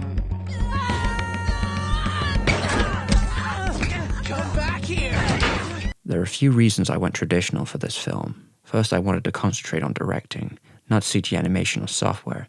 Second, I found a group of artists who I believe to be the most talented character animators on the planet, and I wanted them to work with the tools most familiar to them. Third, I really think hand-drawn character artwork is more expressive than 3D animation. As cool a project as it was, I was never entirely happy with the look of the characters in the pilot. One thing that I wanted to get away from was the feeling of, okay, here comes the big CG shot. Even a child can look at that and say, there's something weird about that. So my answer was to try and make the blend of traditional animated elements and computer-generated elements as organic as possible, so you couldn't really tell where one started and one ended. There was pretty much CG in every shot, including the vehicles, the backgrounds, a lot of the characters in the background. Basically, the whole city was constructed in such a way, especially when you had hundreds of vehicles driving around. It would have been impossible with a production this small to do it otherwise. But the implementation works as they feel that they exist in the same world, despite it being slightly aged by time. It certainly feels connected, and that's not an easy feat. Even newer productions struggle with this. There's a freedom to move the camera, use motion blurs, handheld fieldings to give the movie its own style among the camera techniques, to make the city less static, more of its own person, like you're actually moving through it yourself. This is a very peaceful planet. Aging white, keeping the peace, doing my best to fight the bad guys wherever they may be. Over and out. The uniqueness of each part of the setting also brings out the small sequences within them, so even the smallest moments can be memorable, while keeping the flair of the original manga. Off of Mind Game, Tekken might seem a little conservative in comparison, but the flat geometric characters stand out on their own. Kimura had just finished 10 years as an art director on Otomo's Steam Boy, and he definitely wasn't content to do more shades of grey. He really wanted to use colour freely, and I couldn't deny him that impulse. There was just a severe amount of research that went into designing the whole city and mapping out the entire sprawl. The art director had taken 2 years to do this after all. Here's a movie where what you would normally call the background was actually the star character, and of course, that's the greatest thing you can tell an art director. We never just wanted to have the characters just sitting in front of the backgrounds. Takara Machi is depicted as a bustling early Showa-era theme park kind of world, but has its own character. Especially those who lived in Japan at the time would have really resonated with its style. And certainly, a city is nothing without its sound. Mike insisted that the band Plaid was the only band who could do it, and I think he was right too. It turned out they were actually recomposing the songs all over again after they saw our graphics, and in their final weeks they were sleeping in the studio, using a collapsing beds. The production was also matching a lot of the action with real-world sound effects to bring a grounded tone. Same with the character action, bringing that parkour element, not present in the manga, and it was a big trend in 2006, so I guess it's no surprise. They had to really understand how the film's protagonist would leap and scrape throughout. So then the further you fall into the story, the question becomes, where does reality stand, especially towards the final moments? Whatever the Minotaur represents, the true enemy of Tekkonkinkreet reveals itself to be gentrification, the boundless profits of the machine over people, and there's actually a kind of parallel you can see within the movie's production, as its final months were crunch-laden. Compromises needed to be made. You see things like the watercolored sequences condensed using CG to fill in the frames, as they just didn't have time to draw any more out. Although at least in these situations, because of their surreal nature and otherworldly tone, there's a lot of leeway for what they could have done here. And the scenes themselves, the movements, and the action of it look great. We also see some predominant staff getting injured, as many people in the production are staying up all night just to try and hit these deadlines. The director had already been sleeping in the studio for almost a year. Tensions arose after the results of the work cut being less than expected. The crew were depressed, in a state of complete fatigue, with little time to fix it. The final sequence was pretty much a last-minute decision. They didn't even know what they were going to do with it. I had first asked Morimoto to come in and be a special guest and direct that entire sequence, but we waited a year and only got a few pieces of concept art, and the clock was ticking, very much down to the wire. At that point, there was still no ending for the movie, and in the end, he just was too busy with other projects, and I suspect he just didn't feel like working on someone else's film. But to his credit, I used all the art he did as a jumping off point for my board. Despite everything that went through, Tekkonkinkreet came out as a success both technically and artistically. It did okay. It had a lot of dedicated fans, and it did win a Japanese Academy Award for Best Animated Feature, which was kind of a big deal. It had a huge amount of help from an incredibly talented artist, and even though the public likes to think the director is everything, he really is not. Many of Morimoto's projects involve an out-of-body experience, or robots. It's kind of a true mystery of his projects, but not if you listen to Otomo. In the old days, you told me your drawings have no life in them. They don't! Throughout the late 90s, Morimoto continued with his slew of music videos, leading it all the way to Fluximation. A culmination of all of this, a complete animated music album from Hikaru Utada. Yes, simple and clean and all that. Well, that's sort of how it went. It's a little more complicated. Each track had a small music video to promote it, where you could play on your mobile phone in 2005. Yes, the future really is now. Many of them were using resources from 4C's current productions. Morimoto was the supervising director of it all, and he worked on 3 of them himself, and you can really tell which ones he did, including the biggest, which is bursting with colours in this wispy, free-formed flow. And it goes directly into the official music video for the project, and it's kind of fun to see how they mix up his iconography with the live action sequences. The whole project is worth checking out, because not only is it bite-sized, but you get to see some standout sort of styles along with it. Like here with the Lady Snowblood kind of thing, here with Tippy Toe, or the pop colours in the radical running of Devil Chaser. Utada's work made them one of Japan's most influential musicians with huge sale numbers. But Exodus was actually an attempt to break into the US market, maybe why they used anime at the time. It is just post-Animatrix after all. And it was the same studio.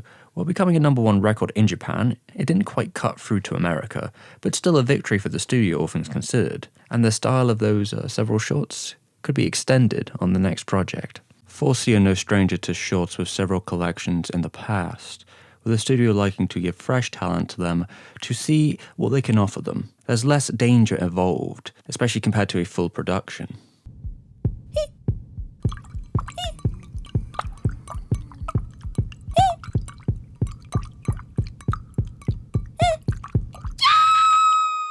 Even in projects like Eternal Family, which is technically a collection of 30-second ads, you can see the unrestrained energy the animators are given. It's a playhouse, with such a blistering speed of energy filled throughout the whole thing. It's kind of like a 90s MTV feel. It all barely ties together by the end, but it doesn't really matter. You're only given those 30 seconds, so you might as well just go as wild as you can. Well, they can put a narrative together at all is kind of astonishing. Genius Party is a bit like that if you up the number to like 15 minutes and the whole scale of everything. The philosophy here is to let the creators make what they wanted. Both big names and small come together with these 7 shorts. And the intro is a taste of what's here to come. It's like a sketchbook stream of consciousness. We'll see as we go, it is pretty telling.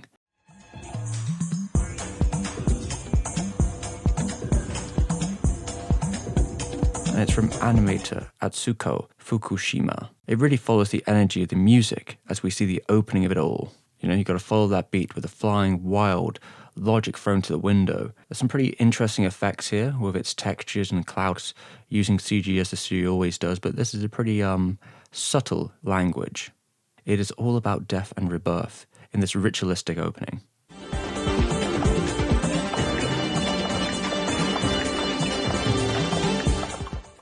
And as we see from this second shot, we really have no rhyme or reason to what happens. Shoji Kawamori comes in, the creator of Macross himself, into this sort of strange, snotty kid reality, where the kid reenacts something of an earlier age.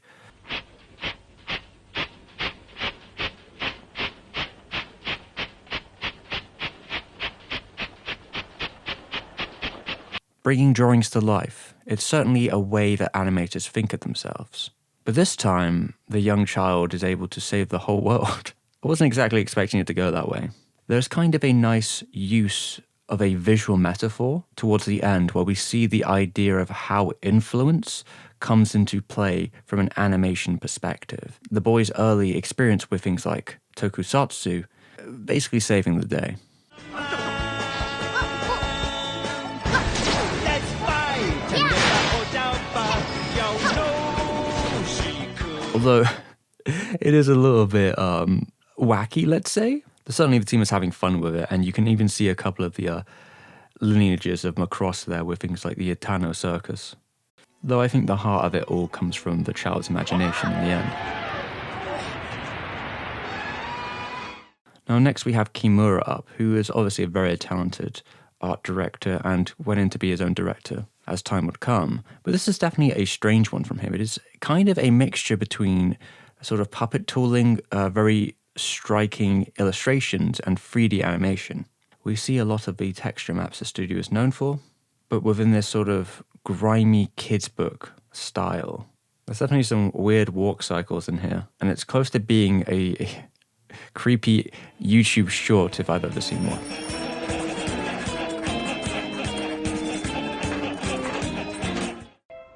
So I thought this one was a really fascinating sort of mystery take. It takes you for a premise that doesn't really make any sense at first, how this is happening, why this is happening, and what can be done. Kind of mixing that slice of life premise with something a little bit more towards the thriller side of it. Kind of reminds me of the film Enemy. There's some fun chases here, and the suspense of it all keeps you on your edge.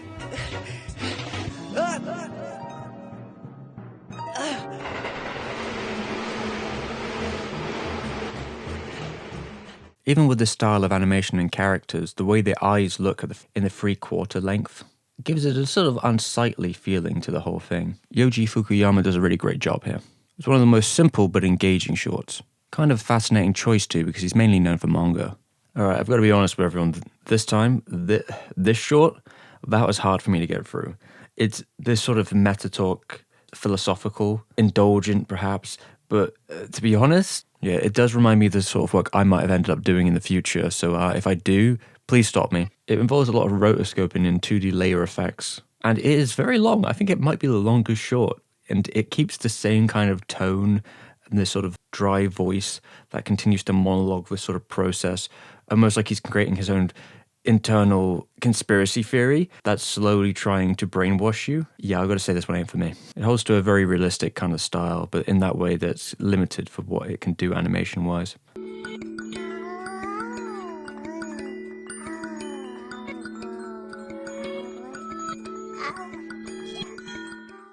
Masaaki Yuasa. He's back again at 4C, and this is maybe his weirdest short ever. It's definitely the closest to something like Mind Game, but it takes it like a step forward. This is effectively his version of Fantastic Planet. It's colourful and strange, and it still mixes those live action bits with the animation that you're known for, but it emphasizes both the emotions of the character and their movements, because that's all you have.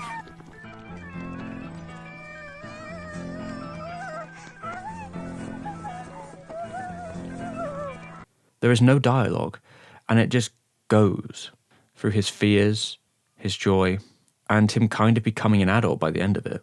It's similar to most of the styles you'd see from Yuasa in this period, but there is a level of sort of grain and soft shadows that give it a real particular feel.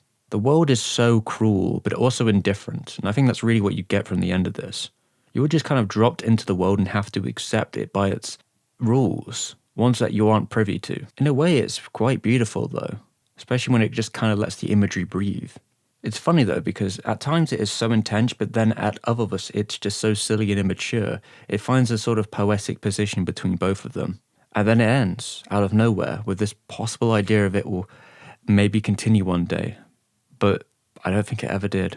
Hey, that's life. And maybe that's something to be said about Genius Party as a whole. It is unvetted ideas thrown at the screen, for better or worse, with such a variety of imagination, without having to really worry about any will this sell? That's not what they're concerned about. It's simply a showcase. Watanabe does come in towards the end. He named this one after a Fishman song, Baby Blue. And it is a sort of peering into the future of his career. It's almost a setup for it, with these sort of smaller drama-related character pieces, opposed to what he's known for at this time, which was action. And while it starts quite quiet, and even with the orchestration being strictly on an acoustic guitar, even if it is Yoko Kanno, you might not actually be able to tell. But it does start to show a couple of his techniques, maybe let's say, when it comes to the intensity of its chases later on, and grenades and gangs that happen before the bittersweetness. It can be kind of rebellious and charming at the same time. with its school day fantasy, dipping out and sort of just forgetting the world for a moment. The what ifs of youth, eh? There's certainly an element there of like public transport failing you in some way, taking the wrong path and ultimately having to figure some other way out of it in the end, which leads to a lot of the misadventures of life. Mundanity with dashes of excitement, you could say. It does bring it all together towards the end, though, in terms of this collection, showing really the variety of staff we have here. It's a gentle goodbye, with maybe a pinch of bittersweetness. Well, that would be what I would be saying if there wasn't a Volume 2. Genie's Party Beyond. A little bit smaller this time, we only have 5 directors. They are some legendary talent nonetheless. This one starts with a big bang. And it is a Maeda number. We haven't seen him since Animatrix, and maybe some of the lineage is still there. We see a fantasy land with bright character, with people from all walks of life. And there's a mysterious meteorite, or so we thought. It really feels big and mystic here, emphasizing on that musical element. Colourful, the overlay techniques he's known for. It is also very tempo-driven, just like the first short from the prior collection. But it really builds, and the music just is so energetic. A flashy affair. It's so fun to watch, and then suddenly there's a nice little twist right there, like bang, they got you. The second short is a bit weird. It's goofball, slapstick. We're talking about Nakasawa here, who's known for a lot of certainly edgy animation, and while it is very comedic, it can be questionable in its tones and ideas a little bit here at times. And there's a feeling of it where they're trying to bring this rough edges to the side of the picture. It's old-timey. It has that sort of grainy effect all over it. The characters have a lot of personality to their faces. It all hits in a very crude manner. Maybe one could say it's a lot more cartoony than you expect from the creator himself. Speaking of cartoons, what about Wanwa? This one's pretty cool. It's from Shinya Ohira. It's a child's picture come to life. It has a handcrafted quality. There's no lines here. It's loose, impressionistic animation, just kind of running off an imagination, but never stops. The set pieces are kind of insane, and it's always moving in such a way that it feels like a fever dream. You can't even keep up with it. From a happiness to sadness to the darkness, it's overwhelming at times, for sure, but definitely shows that he's a #1 talent that you shouldn't mess with. It's funny to see how these styles go from such direct contrast, from this sort of really raunchy, adults-only picture to one that feels like it's for toddlers. Now, Tojin here is actually a pretty interesting example, because this short on its own has become kind of internet famous. Over 10 million views. I'm not really sure exactly why out of all the shorts this one did. Maybe it's just the one that lasted online long enough. But it is a kind of dark, metallic world, a very slow, cautious approach to animation. Such a limited palette where red is really the only colour that pops out outside of these sort of special creatures. And it's quite bleak in its position. You have this sort of almost like a Gestapo-like force coming to take down these individual creatures for whatever reason. And the effects they use here, especially with the small crystal ball, are pretty impressive.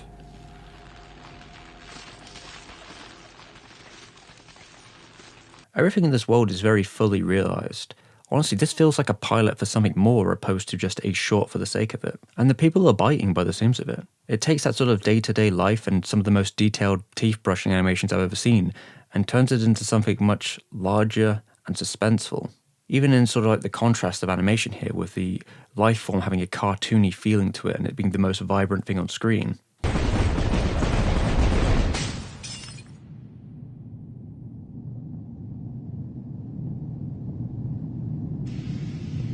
Dimension Bomb, one of the last from Koji Morimoto before almost leaving the studio. It has striking imagery, but also plays with a lot of his motifs. If you've been watching his stuff long enough, you'll kind of see it all going through, but it flashes at you at such a intensive position. This is probably his most esoteric short. Starts almost in a kind of silent, orchestral way. The only thing really playing throughout is this sort of monologue. Perhaps it's about friendship, perhaps it's about the end of the world, I really couldn't tell you. But the world is pretty nice to look at. It has this sort of unbelievably warm setting with its grimy, cyberpunk-esque world with that sort of tinge of his own nuances. His characters are all there still. The light hits them in a very particular fashion. It still calls back to Mobius and that sort of desert appearance. And the falling here, the falling and floating characters have never been more intense. It really has such a strong sense of space.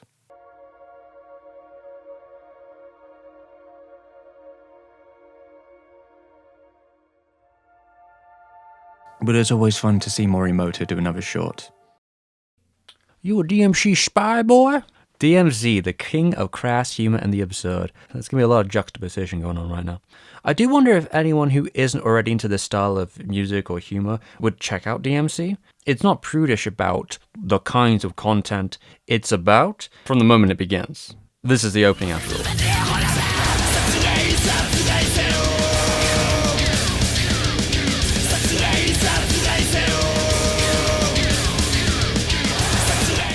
Forsey uses panel size and limited animation for this series in a really specific way. It's closer to like a literal panel by panel adaptation, but I feel like it's more interesting than the standard approach that you'd see because of its OVA backdrop. It's got a lot more time to figure out how it's going to approach stuff. And, you know, sometimes it will just change the approach of animation completely to fit the best tone to tell the joke it's showing.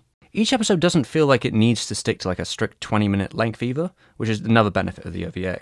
Now, it's funny that they got this director, who's very well known for his adaptation of Mushishi, as well as the soon-to-be highly anticipated version of Uzumaki. Why would you offer the Mushishi director this project? But it was actually because of another person that this all happened. When Nagahama went to the meeting with Forsey, there was a certain director there, Shinichiro Watanabe. It was the first time I've ever met the man. Truthfully speaking, this job actually came to me, he said. I thought he was the perfect fit. All the music he incorporates in his shows, I thought it was great. He told the studio, I know a man who'll do the job better than me. Which is, what a Chad move, quite frankly, from Watanabe. You worked at Masaru-san. You understand gag comedy. I think you'll be the perfect fit for Detroit Metal City.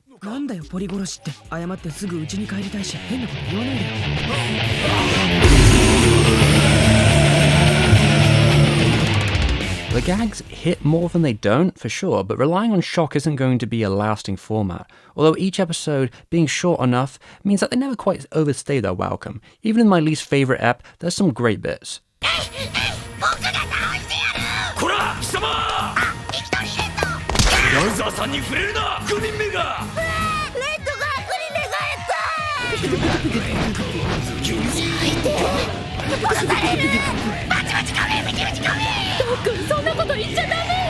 It's fast and constantly firing at you in poor taste. We really didn't want to have the actual dialogue available for the people working on it, especially with all the women in the room. It was a very strange workplace, but it was fun. It seems like the fun was contagious, because there is definitely something quite amusing about the absurd situations Krauser gets into. The mangaka and the people creating the series knew a lot about the history of metal, you can tell that, even with the name of the series coming from the Kiss song Detroit Rock City. And of course the Corpse Paint is reminiscent of that same band, but also later bands which evolved from that. Lyrically, groups like Cannibal Corpse do that kind of shock humour, which isn't the only reference. They sort of splinter all kinds of historical Easter eggs throughout. Say for example the manager situation, or how the final tour of a metal icon Jack is in Japan.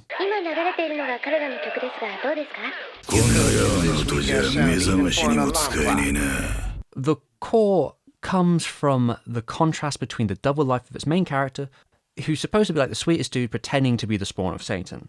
Some of the best moments do actually come from the wholesome interjections. However, the main character's kind of a total creep with very thin skin. And that does make it harder for me to empathize with him at times. The anime actually tones down it by removing the first issue, which to be fair, was probably more of a pilot, and it's very out of character. It's just straight up too bluntly mean-spirited to be funny. Soichi is like strangely possessive with this girl that he's not actually going out with, but is like a childhood friend with, and it's not something that's going to get me laughing, like when he starts stalking them in later issues, and it does get much worse in the manga later. Now, you could say that like, the manga, if I was going to give this sort of counterpoint, I guess, the manga kind of gives the impression that Krauser is almost like a possession towards the young lad, like something that happens to him without his control. How much that's true, I didn't actually get to the end, I don't really know. But even outside of this sort of like the possible supernatural element, it's just not really uncommon for like lead like men in the metal industry to be kind of struggling with the performative aspect of their personas and the expectations of the fans, or to be shitty people in general. Matson. You could also call it a sign of the times, because DMC came out in like the period of just like blunt, edgy humor, like at its complete height. And it's in Young Animals, which is the sort of same place that published things like Berserk. It's an edgy publisher. There's no limit to what could be displayed and how many times you can say no word jokes. But on the same thing, I'm not going to pretend this is a show that you couldn't make today. That'd be ridiculous. It's mostly pretty silly and tame outside of like the implications. And what helps balance out the show is that there are definitely genuine moments between characters that heighten events, albeit DMC does sometimes do this just to bring out a really spiteful joke.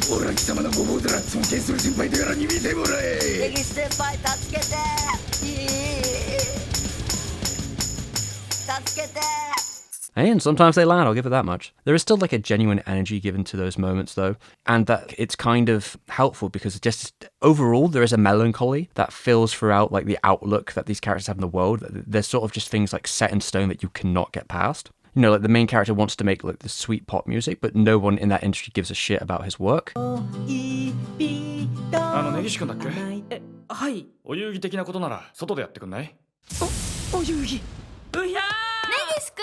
And even though if he hates his dedicated following, he's very good at doing like the underground rocks. With some characters, I definitely feel like there could have been a lot more fleshing out, especially with his love interest, who's just completely a blank slate. Like I know very little about this character at all, besides that. It's that she only really exists to put the main dude into awkward situations at her expense in terms of the comedy's format. And I don't know, maybe that itself is a critique about how vapid everything is for the main character, in terms of that, like he desires his childhood friend to be his girlfriend, to play into his trendy cafe life, to make these sort of pop songs for adverts. Like he's kind of just a complete poser. And I do admire the director for taking less conventional approach to this whole thing. As he said, well, it worked for me before, so I'll do it again. That won't lead to a further understanding of that direction or of the product. He's always willing to try something new for each of his shows, and also he really went far to highlight the material and bring it to its most absurd in a way that's a lot of the times like really pushes the envelope on the source material. DMC knows it's showing the ludicrous side of metal, with the character's legacy only growing through its rumors and silly misadventures.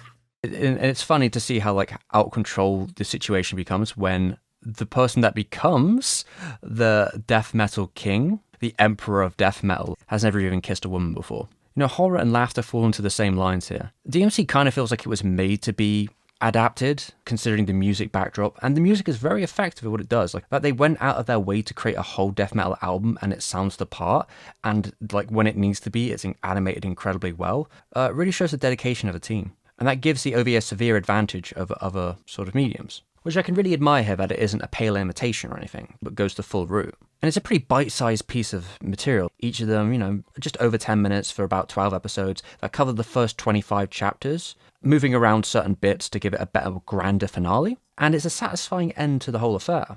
I feel like you can get everything you want out of DMC without even ever going to the manga, if you wanted to. That's not to say there isn't like more highlights in the manga, but it certainly becomes more mean-spirited as it goes along. So take that with a pinch of salt. Like if you're in it for the style and the metal, give it a go.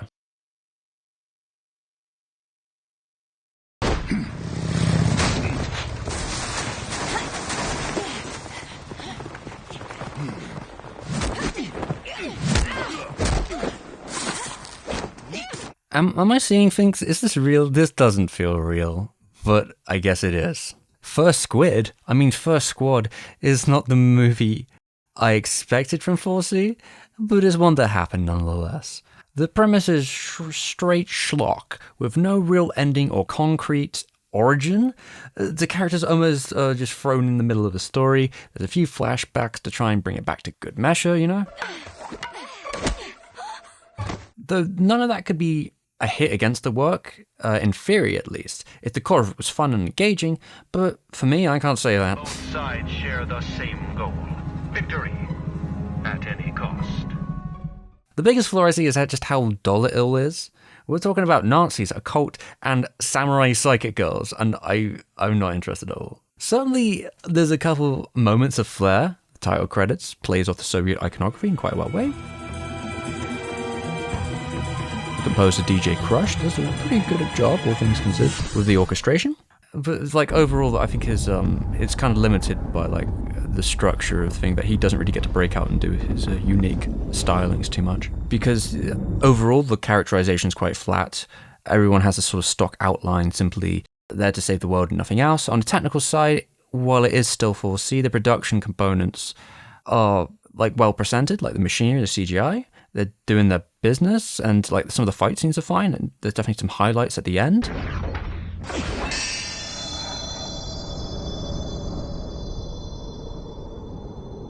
It's all kind of rotary, though. I actually believe the best shot that we see in the whole thing is the last one. It's unfortunate to say that, like, I feel like the origins for this whole movie is more interesting than the actual story. We're not entirely a Russian company per se. In fact, the company that owns the property is based out of Toronto, Canada. But it's true that most of us who took part in the creation of First Squad on this end, not on the Japanese end, are origins of Russia. First Squad was written by Russians who grew up during the Soviet era, and the author themselves have said they were inspired from a series of like illustrated books called The Pioneer Heroes, which were quite popular in the USSR. They were published during the 80s, came on like paperbacks and cassettes, like they sold millions of copies. They're kind of like the equivalent of superheroes over there. And the reason they wanted to make it an anime actually came from how a lot of these new mangas they were seeing at the time that were coming out in the 2000s reminded them a lot of the old pulp stories that they grew up with. So it's sort of like a merging between these two worlds. They said they came at novices, this is not something they usually do, and because of that, they sort of didn't know the taboos. Like the people behind it said that they weren't familiar with like the World War II taboo. That, you know, they were told that it was commercially not promising to do those sorts of stories. Considering like Japan was not their target market, that it didn't really make a difference to them, since they were going for Russia. So considering that they're Russians, it's interesting they got 4C on board, but they've always been quite open to these sort of relationships. 4C and Muller Entertainment started their relationship more as a friendship, and it went into business. And 4C at this point had already done international work. They became more comfortable about partnering with foreigners. Ultimately, it seems like the full production went about 5 years. Although there was a Russian script, they had to rely on the translator's abilities to then bring that back into Japanese so they could understand if the project was something that they wanted to do. And you can certainly see like the origins come first in a music video by 4C.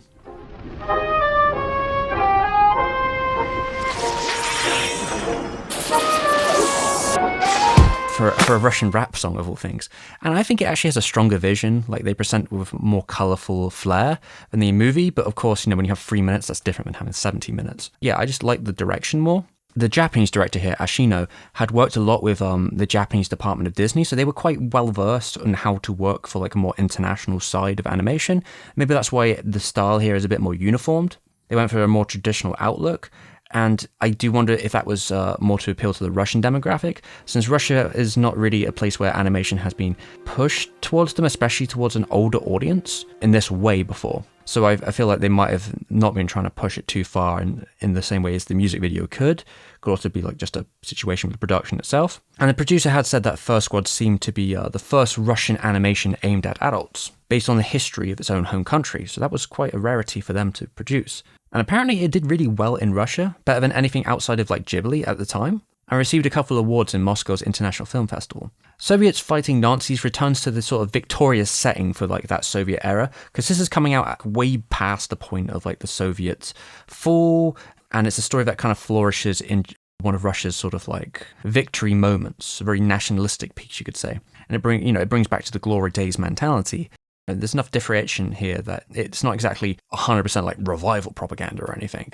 Ultimately, you can kind of see this was supposed to be the first of a more larger multimedia project. They made a manga alongside it, but there's never been like an animation follow-up, even with the success. Maybe it just wasn't in the cards. So even if we've seen a First Squad, we'll never see a second one.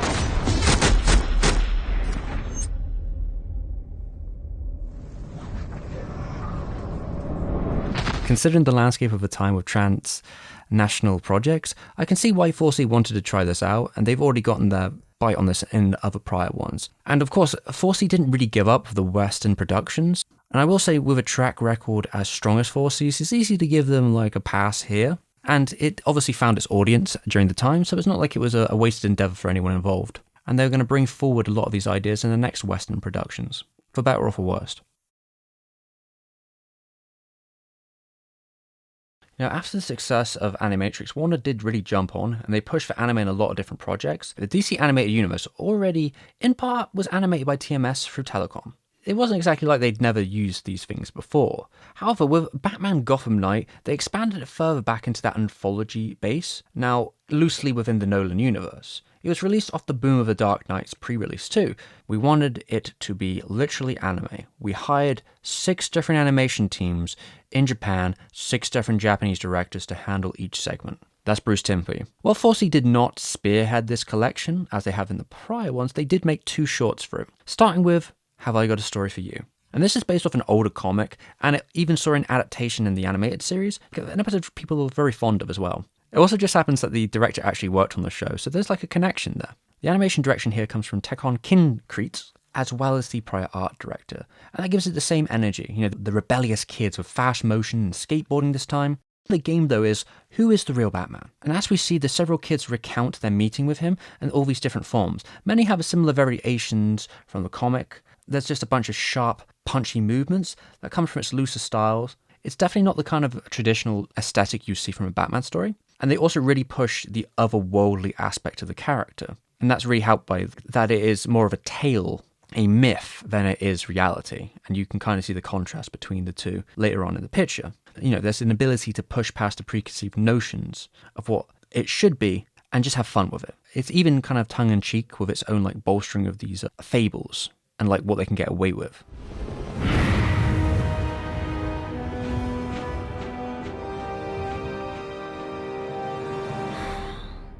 Yeah, well, the dude ain't no giant flying bat. And highlighted throughout is definitely the Rashomon structure, even how there's sort of like a more distinct look between each variation of the story, and how they present the character within the kids' skate park. Not dissimilar to Animatrix. They brought on different screenwriters for each of the shorts. This one has Joss Olson, who wrote it. However, Olson wrote the script with complete descriptions for the animation team to work off. He really wanted them to give him his dream vision, so he made sure it was a very detailed script. As he said, it's animated for a reason. It's not an arbitrary choice, so I had to do something that justifies the medium, and this one definitely does. Anyway, pretty good. I like this one. Now, when we get to the second short, Brian Asariel said that he wrote the script for the second short here, and then handed it off. And I think this tells a little picture of how much control the animated creators had. Even within the Animatrix, there was a little bit of back and forth. And here it's like mostly 100% whatever they wanted to do. This time we have Toshiyuki Kuboka alongside Nayuki Onda on character designs. These are grounded and detailed characters in comparison, but they do have a clean edge, and it fits the downtrodden story. And what's interesting here is you don't actually see the actual Batman get into a fight with a single person. It's all implied, in the real time that is. It also focuses on an underexplored element like the Batman mythos, which is the training and healing of his parents' death. Starting to get into the full blood and guts of it, and it's kind of an unflattering portrait of young Bruce's journeys, and it's kind of almost aware of the idea of that there's a lot of arrogance in him, that he's sort of this rich white kid going halfway across the world to suddenly become a master of techniques that usually take decades for people to learn, and in this case he's actually rejected from training for being dishonest. And there's a good contrast here between like the sickly sewers, which have a nightmarish sort of quality to them, and the serene warm tones of being in India. The sort of soft blur around it. It's a tale of failure, which again, you don't necessarily see a lot of the vulnerability in these Batman stories. We do get one fight in the flashback, and it's really spectacular, honestly. It shows the true potential of Fosse when it does have the ability to go into flat-out action, and that's not always the case, but we'll get into that later.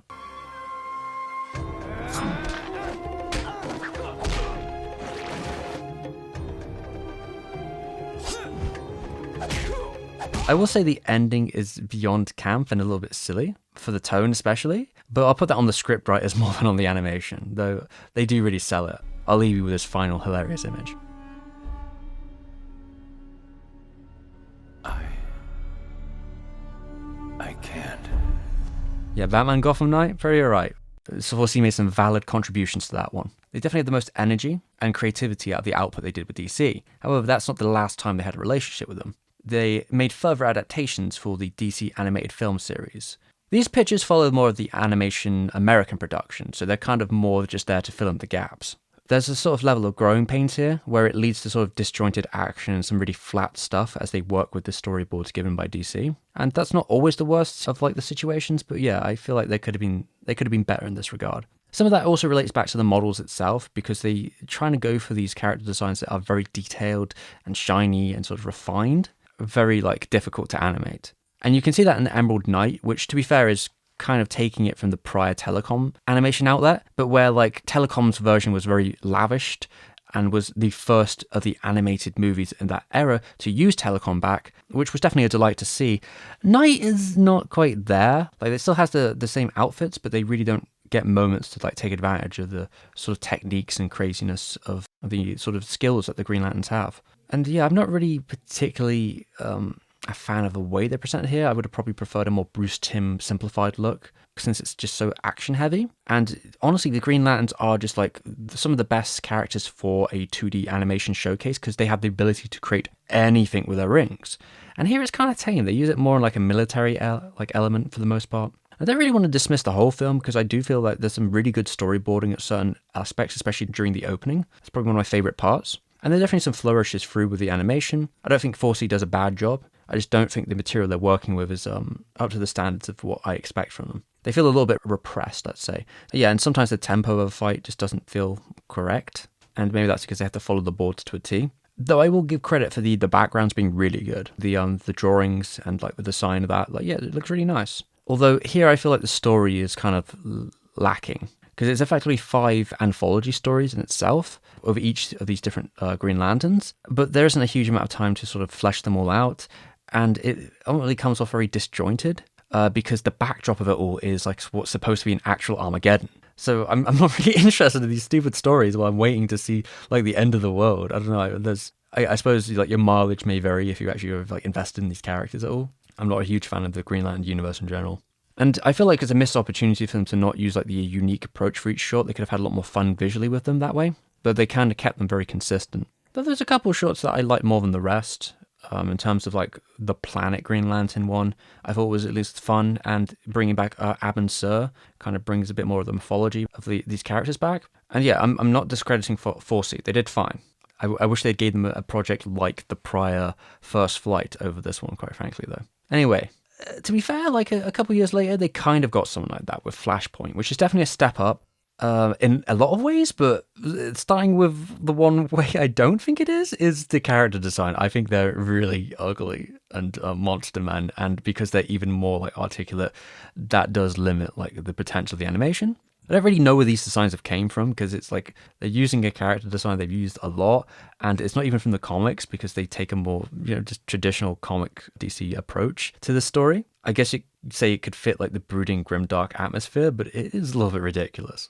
Though, like, again, like I think the boarding here has some highlights, and I feel like this time the director had a bit more control, so the fight scenes generally come off better than they did in the prior one. They have a bit more bite to them as well because of the edge that's here, and that's kind of a double-edged sword in itself, but like there is no like holding back here, at least, so they can really go at it in what is effectively like an all-out war. Also, I very much appreciate them bringing back Red Sky Gotham, I'll say that much.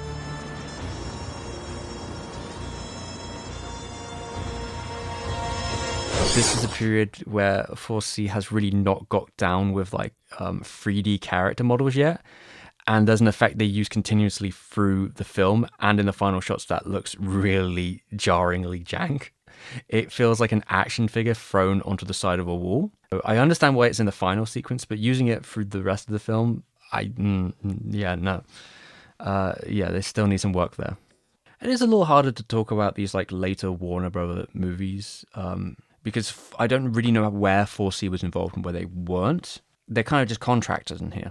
I gotta say, as a movie, Flashpoint doesn't really do much for me. I think the concept is interesting, but it is just like horrendously edgy, and towards the end kind of runs out of steam with the idea that I feel like 4C is a little bit misused. It's a shame they never got to do like a Tekkonkinkreet kind of loose, playful, street level Batman story or something like that, or any of these other characters, and really given like full reign. But I guess Warner Bros. Had gave 4C other prior projects, which they did pretty decent with. Say, for example, 2011's Thundercats, where they were obviously playing off Avatar, but they seemed to have, a lot more they could do there, and there's some really standout episodes.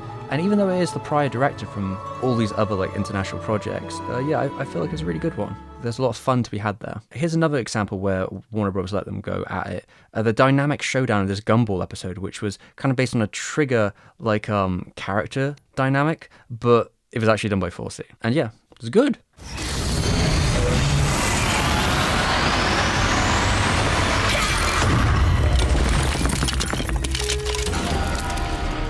Impossible! How? And there's something pragmatic about 4C's approach to animation. Whenever they're needed, they fill the role they're supposed to. Though I do prefer to see 4C produce stuff with a lot more leeway, because I feel that's when they're doing their best work. I feel like something that Bruce Timm said about the anthology Gotham Knight is actually quite telling to this situation.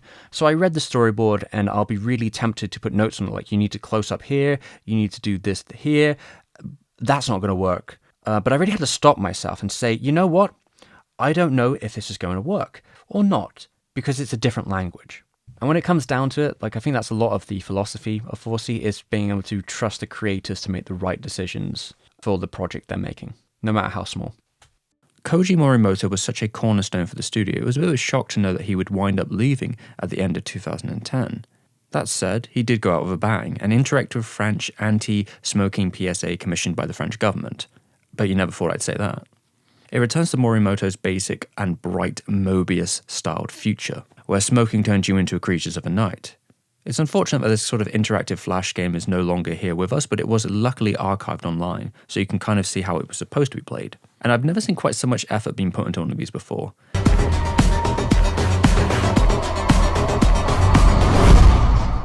The ending makes me laugh though, especially when you find out why Morimoto left the studio. Why did you decide to leave Studio 4C? For those 20 years, the main problem was I tend to smoke a lot. When I first started my own office, I had a smoking area, but as the studio grew, less and less space was smoker-friendly. So I decided it was time to leave. So social pressures pushed you out of your own company? Yes, exactly.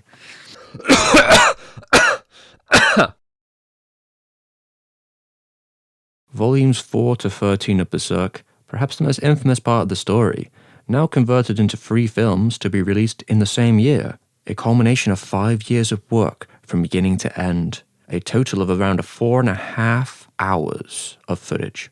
But really, why?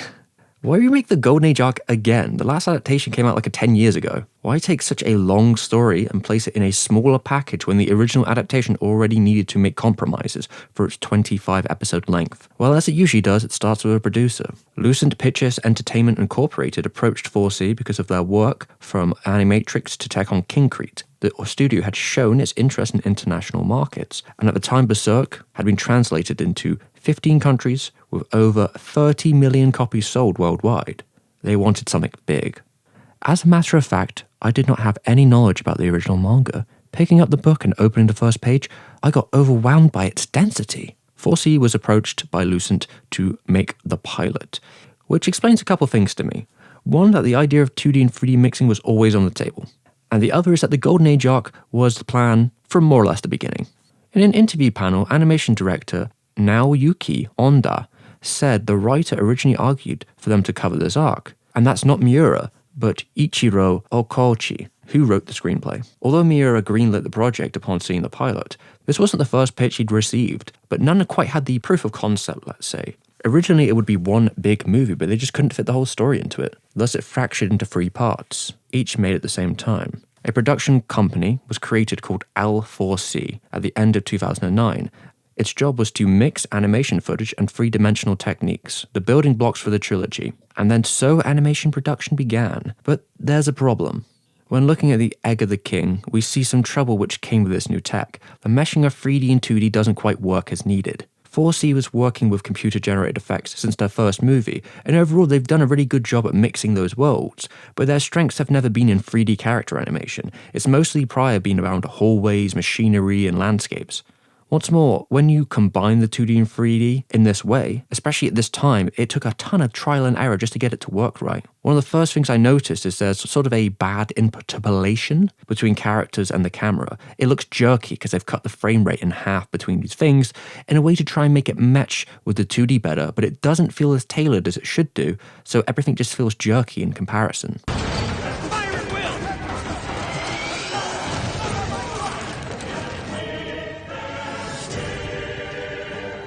Even beyond that, the 3D scenes hit you like a truck. They don't connect to the 2D, which are at such a better level of quality. This does slowly improve with each entry, and something the team has commented on at the time, saying they were trying their best to improve it. It would have been nice to see a version of the movies where they had updated the quality of the first 2 movies to match the third, so it was more of a consistent job. At the same time, they could have cut them all together to make a mega movie, but I don't really see it as a realistic proposition. Beyond the mismatching, I don't believe that the opening and ending little pieces here, which do involve some nice music, actually are worth the amount of time and effort they put into them. I would have preferred they put those resources back into the movie itself.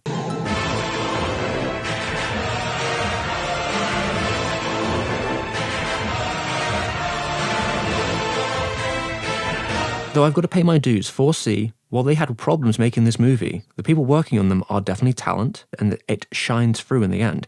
It's gratifying to see basically decades of visual language from the studio all implemented at the same time. I've heard the Band of the Hawk will take up the vanguard in the war effort. That honor is for Count Julius and his White Dragon Knights. He's being relieved, most likely because his ransom was too great. When it comes to CG, it's still some impressive stuff in here, in particular how they use 3D armor merged with 2D faces and other trinkets on top in a seamless fashion. The only reason I can tell here that this is kind of a CG body is the shadows on Griffith's arm.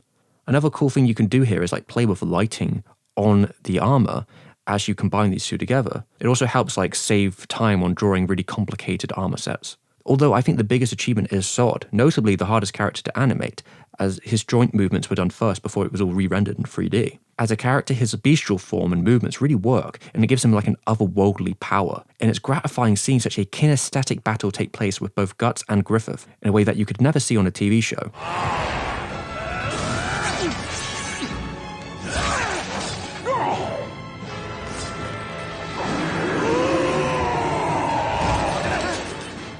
And when it comes to the art design and the character design, they do capture a good look for the project, coming off the Batman Gotham Knight short team. It's sort of a clean but detailed style. Although I'm not really a big fan of some of the post-processing, it's a bit hit or miss for me, too much bloom. Although I do believe the night and sunset scenes are when it's at its strongest. Another area in which the movies bring their own sort of spectacle is the sword fights, where they brought in these actual choreographers to capture how a medieval fight would have actually taken place. And they've done the same for the whole setting, trying to make it as historically accurate as possible. On one side, with the sword fights, I think this helps show the emotion and flair of each characters and brings a more tactical sense to the battles.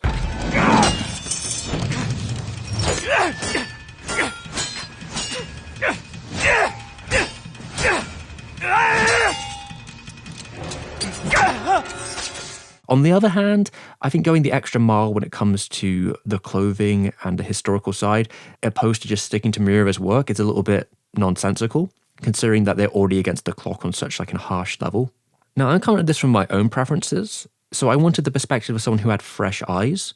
So I introduced my friend to the series. He watched the original show and the movies, and I wanted to see what his perspective was about if it conveyed the story enough. You know, it feels like it's got a bit more behind it. There's pluses and negatives to it, though. It's really weird to, in terms of the pace, to like sit there for like an hour and go through what was like... Yeah, it was like half the original show. Yeah, and it makes me wonder if, in some ways, had I never seen the original, if I'd almost feel a little lost in places because of it. Because the pace is good, but there are chunks of it that you feel like, because I've watched the original, like 97 series first, they've like breezed past that bit or skimmed past this bit, and maybe it would be nice to have a bit more of the context still there. I feel you get more of the tone of like the world from like the show, but that's because there's more of it to be able to show, I suppose.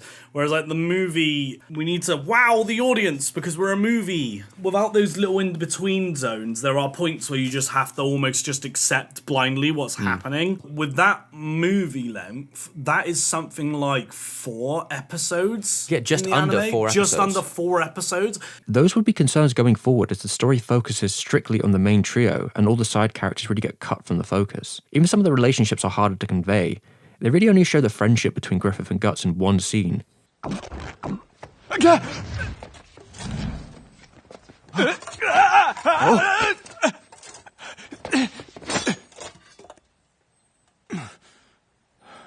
And you don't really get that slower celebration or the experience of living with the Hawks and seeing their rise. There's just too much speed. The bigger approach is also reflected in the music, which I do at times like a lot.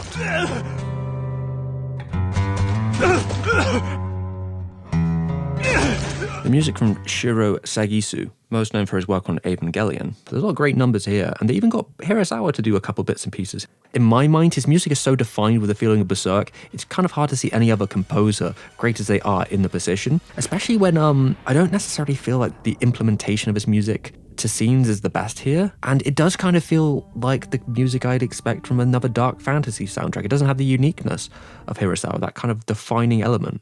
And I guess that's somewhat the beauty of adaptations, is seeing how they are completely changed in feeling just by something like the pieces of music, even if that's for better or worse.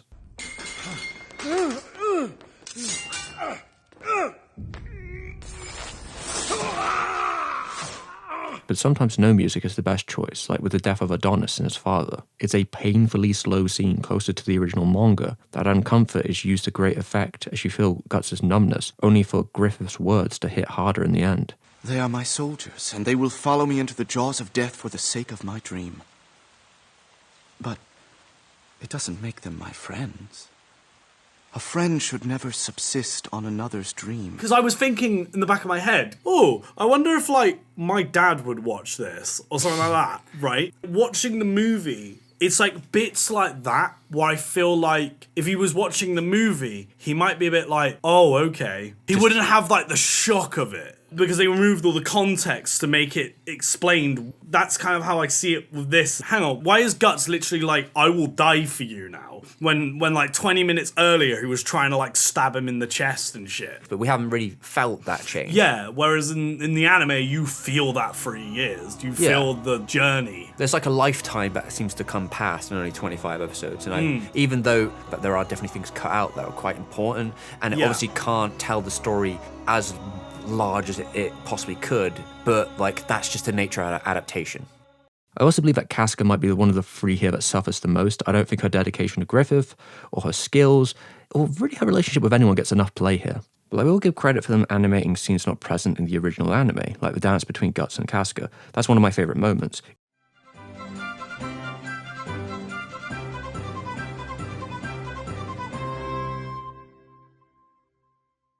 Even the talk shows off some of the beauty of the smaller body language moments. The director was against characters monologuing their thoughts and wanted to leave it up to the audience, although sometimes he does the opposite, it seems, where maybe they play their hand a little too hard. And even some of the uglier moments in the manga are kind of amplified in such a way where I'm kind of thinking like, why do these moments exist in the story? What are they trying to tell us about the characters? Like, if we're going to have Guts' abuse in the story, and it kind of is in a very subtle way, then why are we not bringing the actual aftermath of that? Or the reason he's aloof to people or disgusted when people touch him in the first place. Same with Griffiths and the sacrifices he made with selling himself. We don't see the actual damage, it's only brought up in passing. If Berserk is ultimately about trauma and kind of moving through it, then I don't really see much of that in this adaptation. What you really do get is the big flashy manga moments and the big battles, opposed to the more quiet inflections.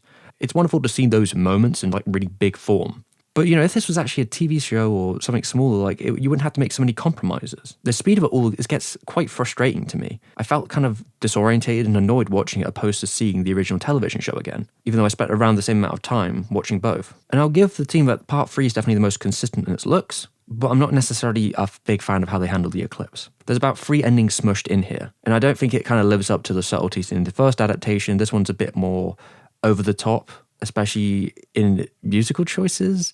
fights and the arrival of the Skull Knight, which, yeah, happens in the manga, but the way they do it here is kind of a bit whiplashy. And it's a shame because the transformation of Griffith is so perfectly handled. It's just such a beautifully visual experience to watch.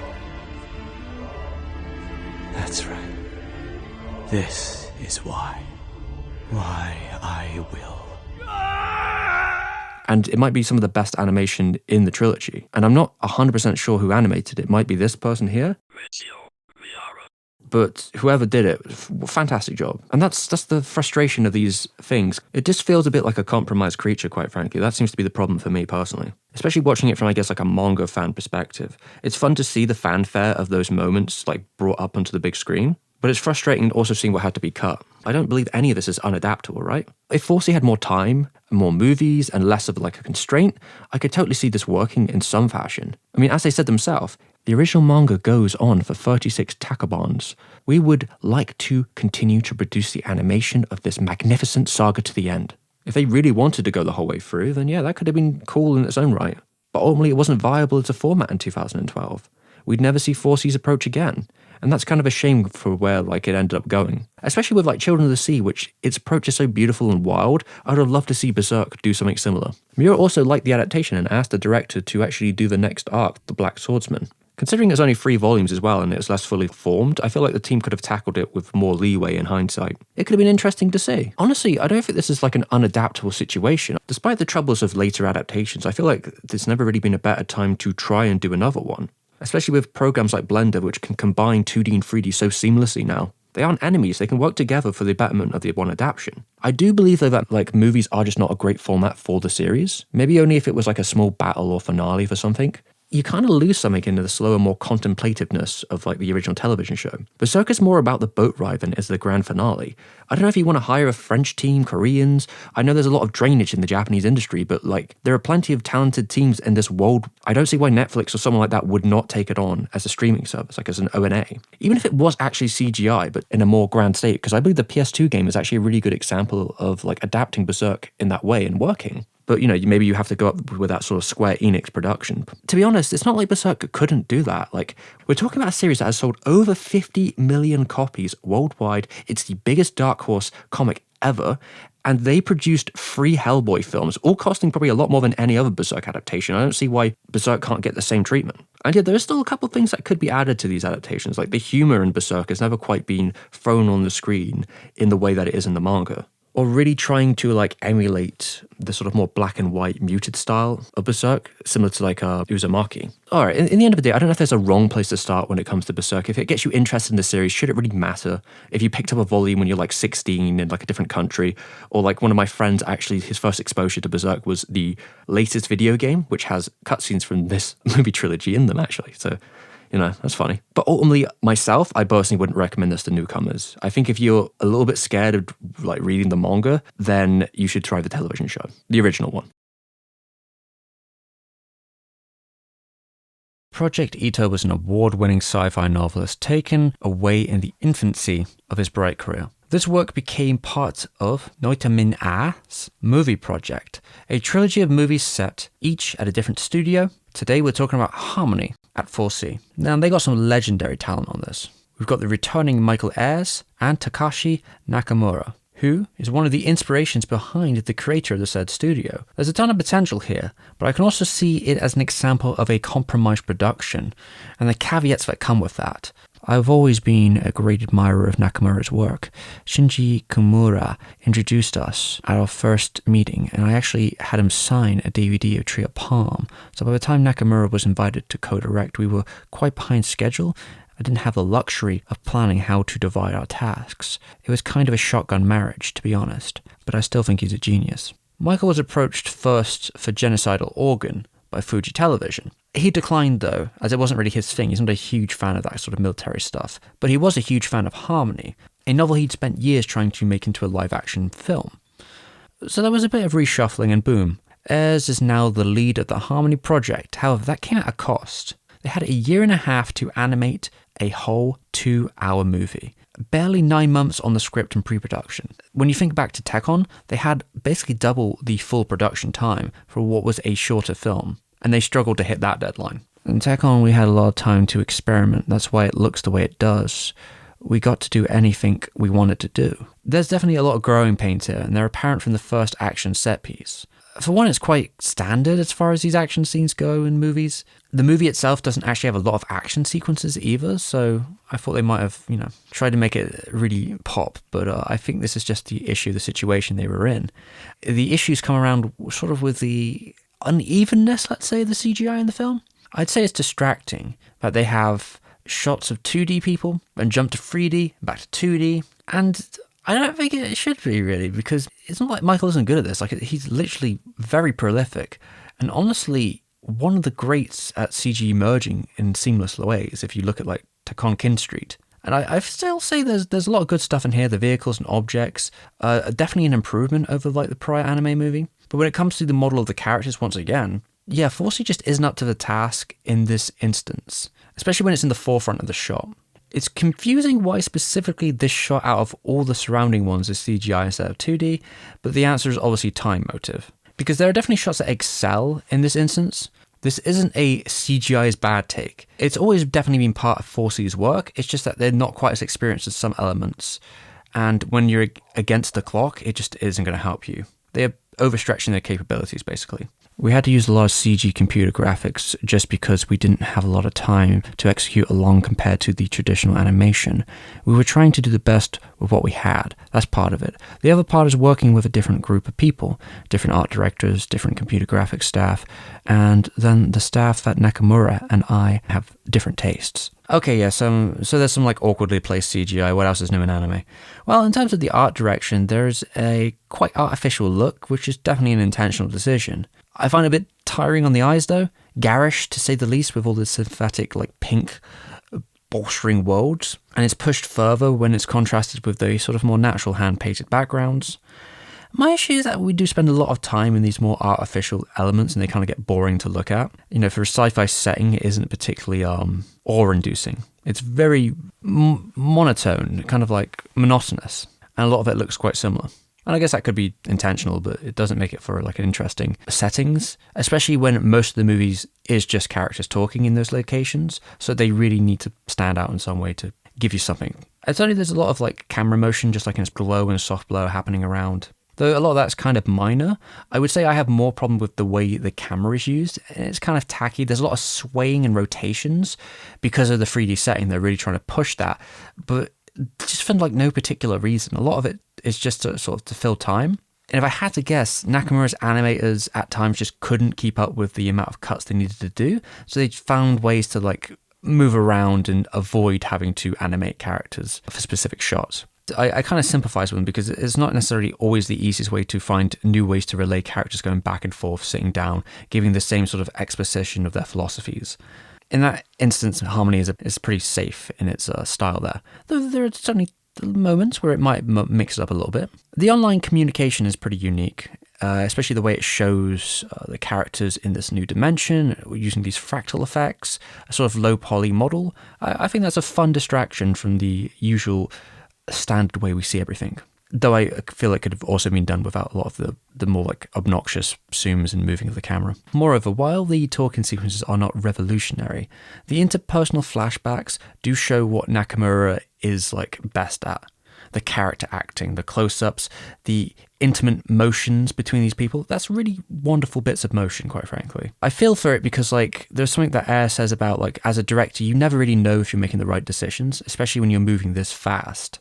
And you've got two different people with two very different like styles come together in one way, especially when they have very strong style. But let's get really into the story. It's kind of hard to approach it since the nature of this being like a pure sci-fi premise. There's a bit to unpack, I guess. So Harmony takes a while for the plot to start going. It spends a lot of time world building since it's a world where people don't get sick or age as much, but they live in like a complete nanny state. And to quote them, it kills you with kindness. Where the only rebellion for a teenage girl is that basically to decide if they can live or die. In a world affected by a pandemic, I could certainly see there being like a worse way to live and having the biggest killers of all time being no longer a concern, as long as you live in the right place, that is. Rich countries. And that's kind of underexplored in the movie, about how the concerns of like the narrative are maybe not always about free will as it is about, powerful companies having that much control over your life in the name of convenience, even when they get it wrong, and that can lead to much worse situations. And it's not like they don't bring it up at all. Imperialism is brought up by the outside nations in the first scene, saying that what they're doing is effectively fake humanitarianism, where the only way to protect themselves from illness is that they basically have to buy the tech to create the vaccines themselves.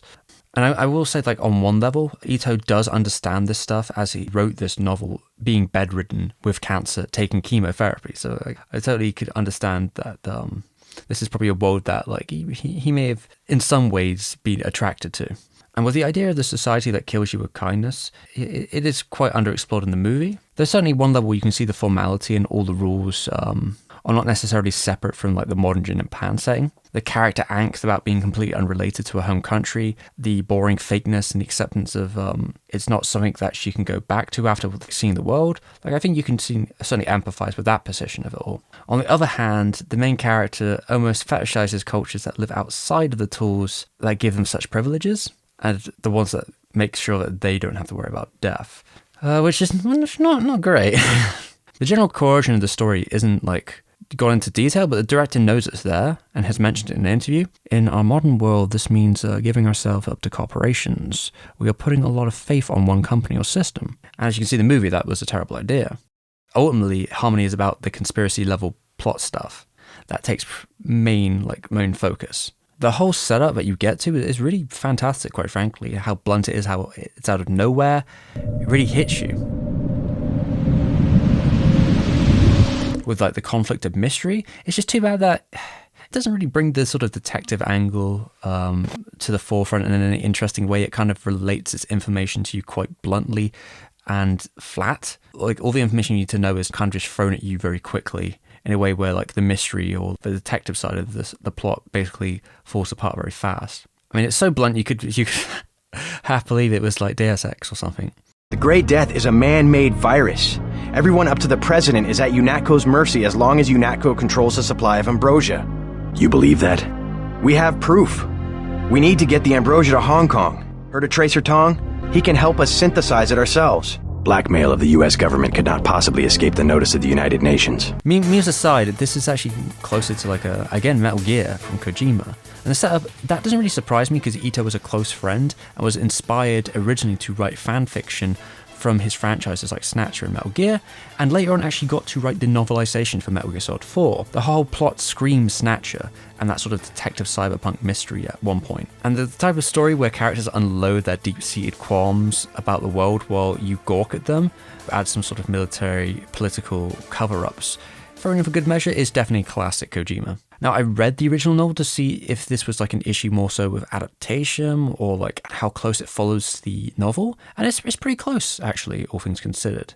Although, like, the book certainly has a lot more nuance that the movie lacks. To quote it, your lifeism isn't just new software, it's the same old machinery. There's more of a description about what is wrong with the culture, like how it bans violent depictions, and it goes into the issues with the conformity and how it's mandated down to, like, how much you can weigh and the clearness of your skin, and that you're basically just public property. The movie follows the direction closely with some minor adjustments for gravitas, although the issue, I think, ultimately is just that the book is not very easy to transfer into the medium of movie making. Especially the way it's written, there's a lot of, like, little quirks that just would not transfer over. You kind of have to be comfortable acknowledging that the movie is just one possible interpretation and that you are diluting the original with your own DNA and hoping that you sympathize something interesting from that combination. Obviously, you're not overwriting anything in the source. Michael and the team respected the source material. The cutting corners of the movie came from the circumstance that,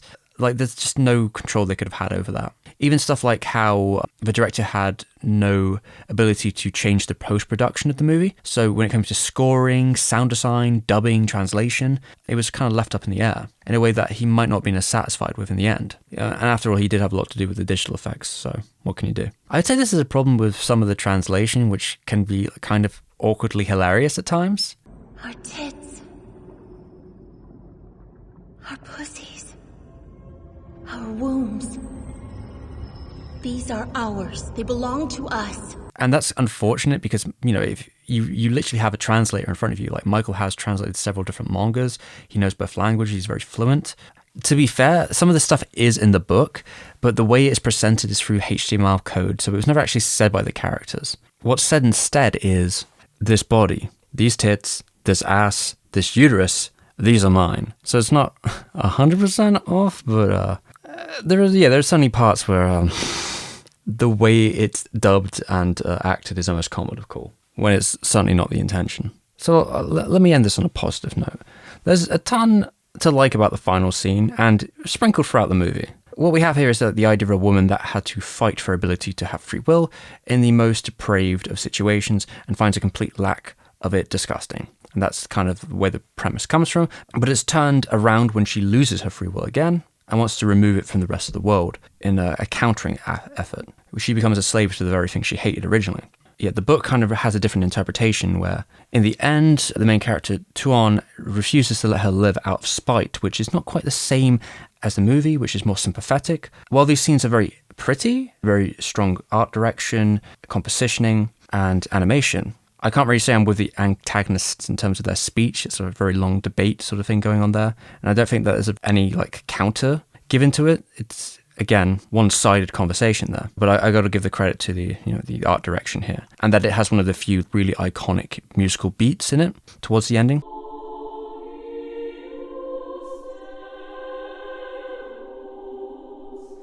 I can't really say I'd recommend Harmony. There's absolutely stuff there that I think is worthwhile, and definitely some highlights. Your mileage may vary. I'd say that reading the source material first might be a way to tell if it's worth it for you, because it's only 300 pages. I'd say the movie is a mixed bag of ups and downs, but it does highlight that even if you have the best talent and passion in the world, a project can still stumble.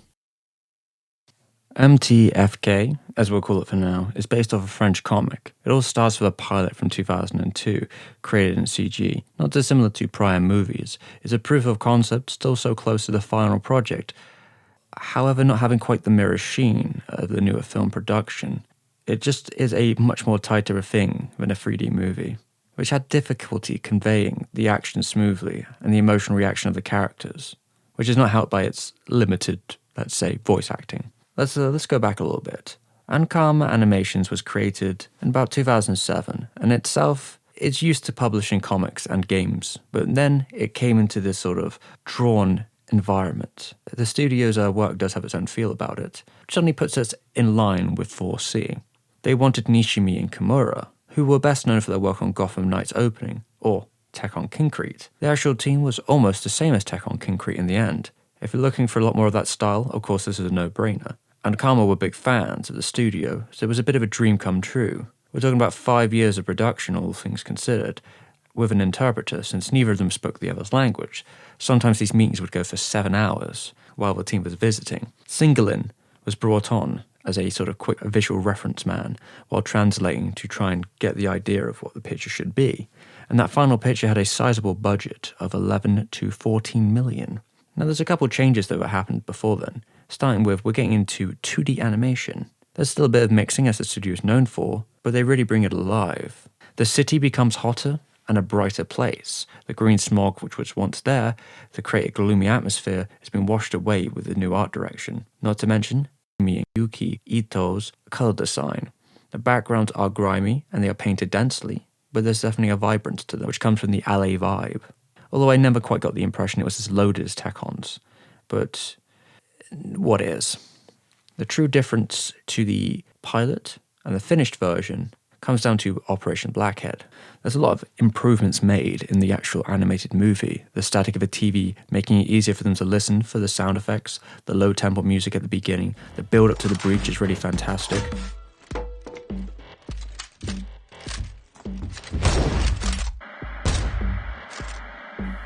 And then going straight into the dubstep when the action goes. The specific sound of the guns hitting. The boarding as a whole is really tight. The motion blurs or the hand-holdingness to give it sort of a dramatic feel.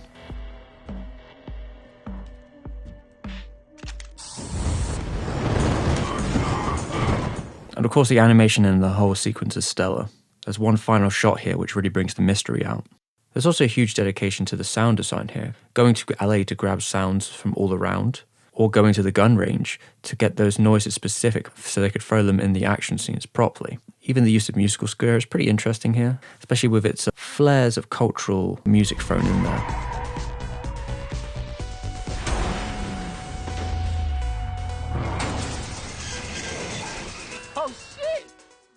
But mainly it kind of gives that sort of John Carpenter vibe. This one also comes closer to Tekkonkinkreet when it comes to merging the worlds of 2D and 3D. Because the director himself had no experience with 3D, he left it strictly to those directors, and they do a good job of all the background setting dressing. When they use 3D, a lot of it has to do with projection drawings on 3D surfaces, which the studio is known for doing.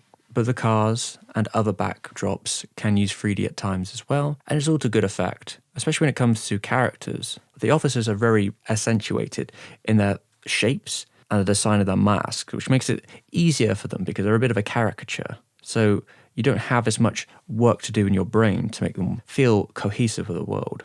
There was a bit of a minor controversy that surrounds it. Considering it's something made by Frenchman and Japanese studio, the question sort of becomes about appropriation, or worse, maybe a racist caricature. And I want to say that, technically the main character here isn't even human, but an alien hybrid. And as said by certain bloggers here, he's not necessarily a stand for any specific race. He's kind of a poor working class guy who's barely getting on and living in squalor. I was almost suspecting a kind of Boondocks vibe from it all, and it kind of almost got there, but it missed the landing. Because outside of the three main characters, it's a bit hollow overall. While they mention GTA, I do wonder sometimes the cultural takes from this movie isn't much deeper than San Andreas, with the pop-offs and the shootouts and the insane chases, which are a ton of fun to watch, and credit to the boards and the animators that brought the sort of momentum that the movie is always pushing. But when it's trying to be serious, I'm inclined not to vibe with it as much. But none of these characters, especially the gangbangers, are as interesting as reality, let's say. God takes me pizza. God bless you. And remember, never commit suicide. Everything gonna see all right. Razor does take on a sort of Shakespearean gangster, and that's fun, but, a little bit one note. The Japanese team didn't really understand gang culture to begin with, and the French one I'm not so sure did as well. I was only say there's a lot of research that goes into here, and they were trying to overcome a sort of culture shock. But when you sometimes look at the dead stares of the gang members, the expression would go back to something I'd expect from Newgrounds opposed to a full feature animation. Maybe that comes from it being just a pastiche of American culture to begin with. It's not exactly supposed to be a realistic take. It's an absurdist distillation of the culture through games and movies to begin with. Even stuff like They Live, which you could totally see as an inspiration, but actually the original point here they were going for was something closer to 8 o'clock in the morning, which was aliens living among us. The creators themselves have actually talked about where they were kind of getting the key of the visual iconography, and it comes from growing up in a period where you were hearing about things like the riots in LA, or the creators' own experience with going to LA during the early 2000s. To them, it becomes a kind of mythology then, a fairy tale, so distinctly different from what they're used to. I don't really get the impression it's necessarily malicious, but I'm probably not the one to dictate where it is in terms of that, for obvious reasons. I do think there was a lot of work that went into it either way. Although I'm not exactly a fan of the sort of attitude that also comes with the characters overall. It's kind of all edge and no bite, when even the most formal of the characters still throw a bunch of swears just for the sake of it. It's a little bit pubescent in its language there. There's an art to it, there's an art to getting that sort of language correct. But the movie itself kind of just revels in the grotesqueness of it all, visually and audibly. The team certainly had a hard time getting used to these designs and working with them. And specifically the main three characters were designed in such a way to stick out among everyone else because they're really at the bottom of the barrel. It really does wear this sort of comic book feeling on its sleeves, and even just down to its story structure, which is decidedly Western in comparison to what 4C usually does with its payoffs and its setups. It's very much a B-movie plot, and sometimes that kind of falls apart towards the end if you try and take it seriously, because of it just a core misunderstanding of how global warming even works. But I guess the film isn't really about that. I would say it's a step up, though, from what First Squad did, and it's the kind of project I'd like to see more from the studio.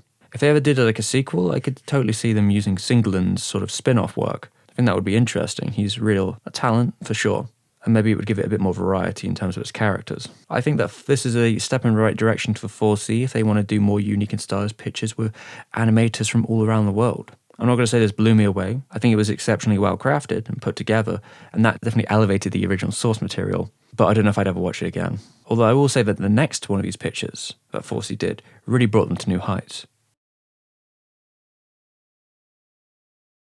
Children of the Sea was first presented by 2 passionate CGI staff members in one of our monthly planning meetings. That became the start of the project. Ayumu Watanabe was brought on as the director, a master of Doraemon. He once said, "It's no exaggeration to say that it was reckless to make this original work into an animation." I was inside the ocean.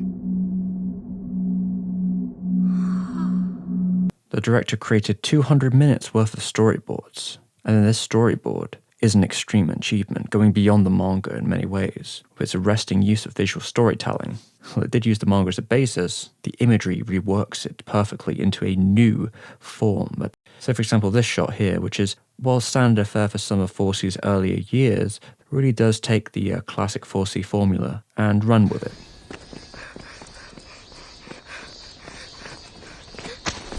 But to really get past the beginning of it, they needed a legendary staff. Kenichi Konishi was the character designer who worked a lot with Takahata's last films, a Ghibli staple who is himself insanely talented in unorthodox methods. They originally wanted to go for an anime look, but something about the original manga's appeal struck them, so they moved away from it towards something that's much closer. I really can't think of much that feels like Children of the Sea. Maybe Puparia.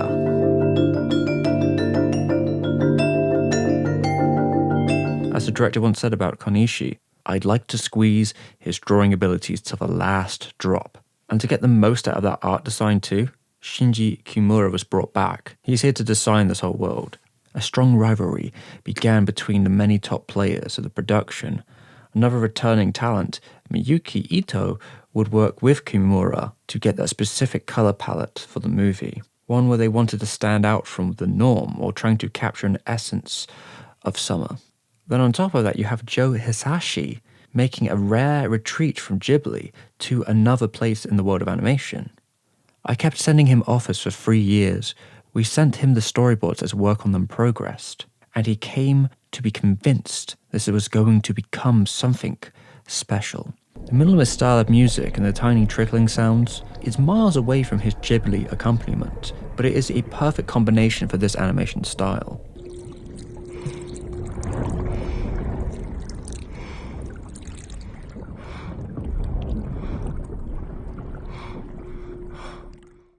As you can see in this sequence, while the manga is definitely a looser drawn affair, the anime keeps that clarity of the actual covers without losing fidelity.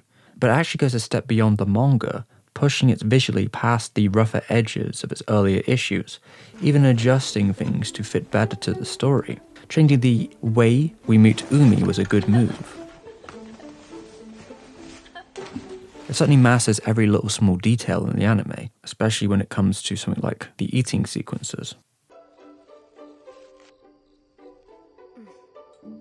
It almost recalls a sort of bombast of earlier era 4C, but in a different style, because Spriggan was all about the action, but the context of kids is about unveiling the secrets of the universe. World-shattering events bring it somewhere else, inconceivable really, which puts you in the position of a child. The scale of everything, especially the sea, gives such power to the deepest ocean.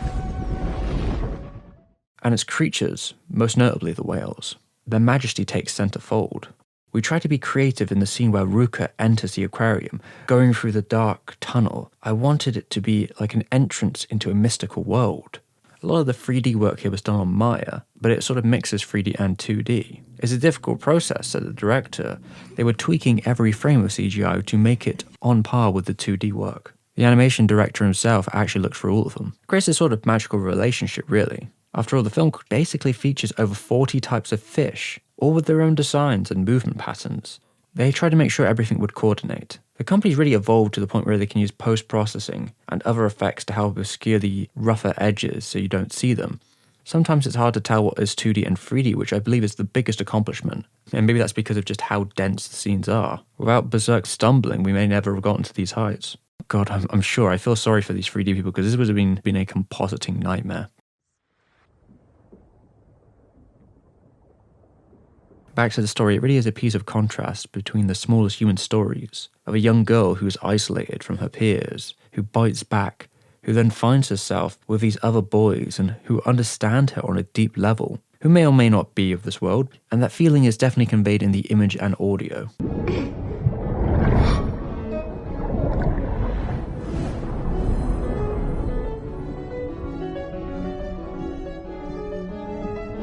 Going through a 4C's work, you can see that oceans always hold a kind of special place in them, of this idea of freedom, of a sort of paradise in front of them. And that's really no different here, although sea goes darker into the abyss of the unknown, concept beyond scientific knowledge. The movie cuts out a lot of the explanations and leaves the mystery up to you, so you can just be at awe, at loss, because it really doesn't matter too much in the end. And the manga takes a sort of serene tone, which is slower, kind of like just jostling your way through the waves, sort of floating yourself through them. Where the anime streamlines everything and leads you down the path of strictly the story of its main characters.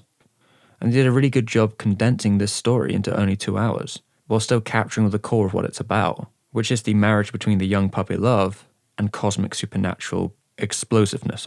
Nothing quite gives you ego death about the young quandaries of life like this.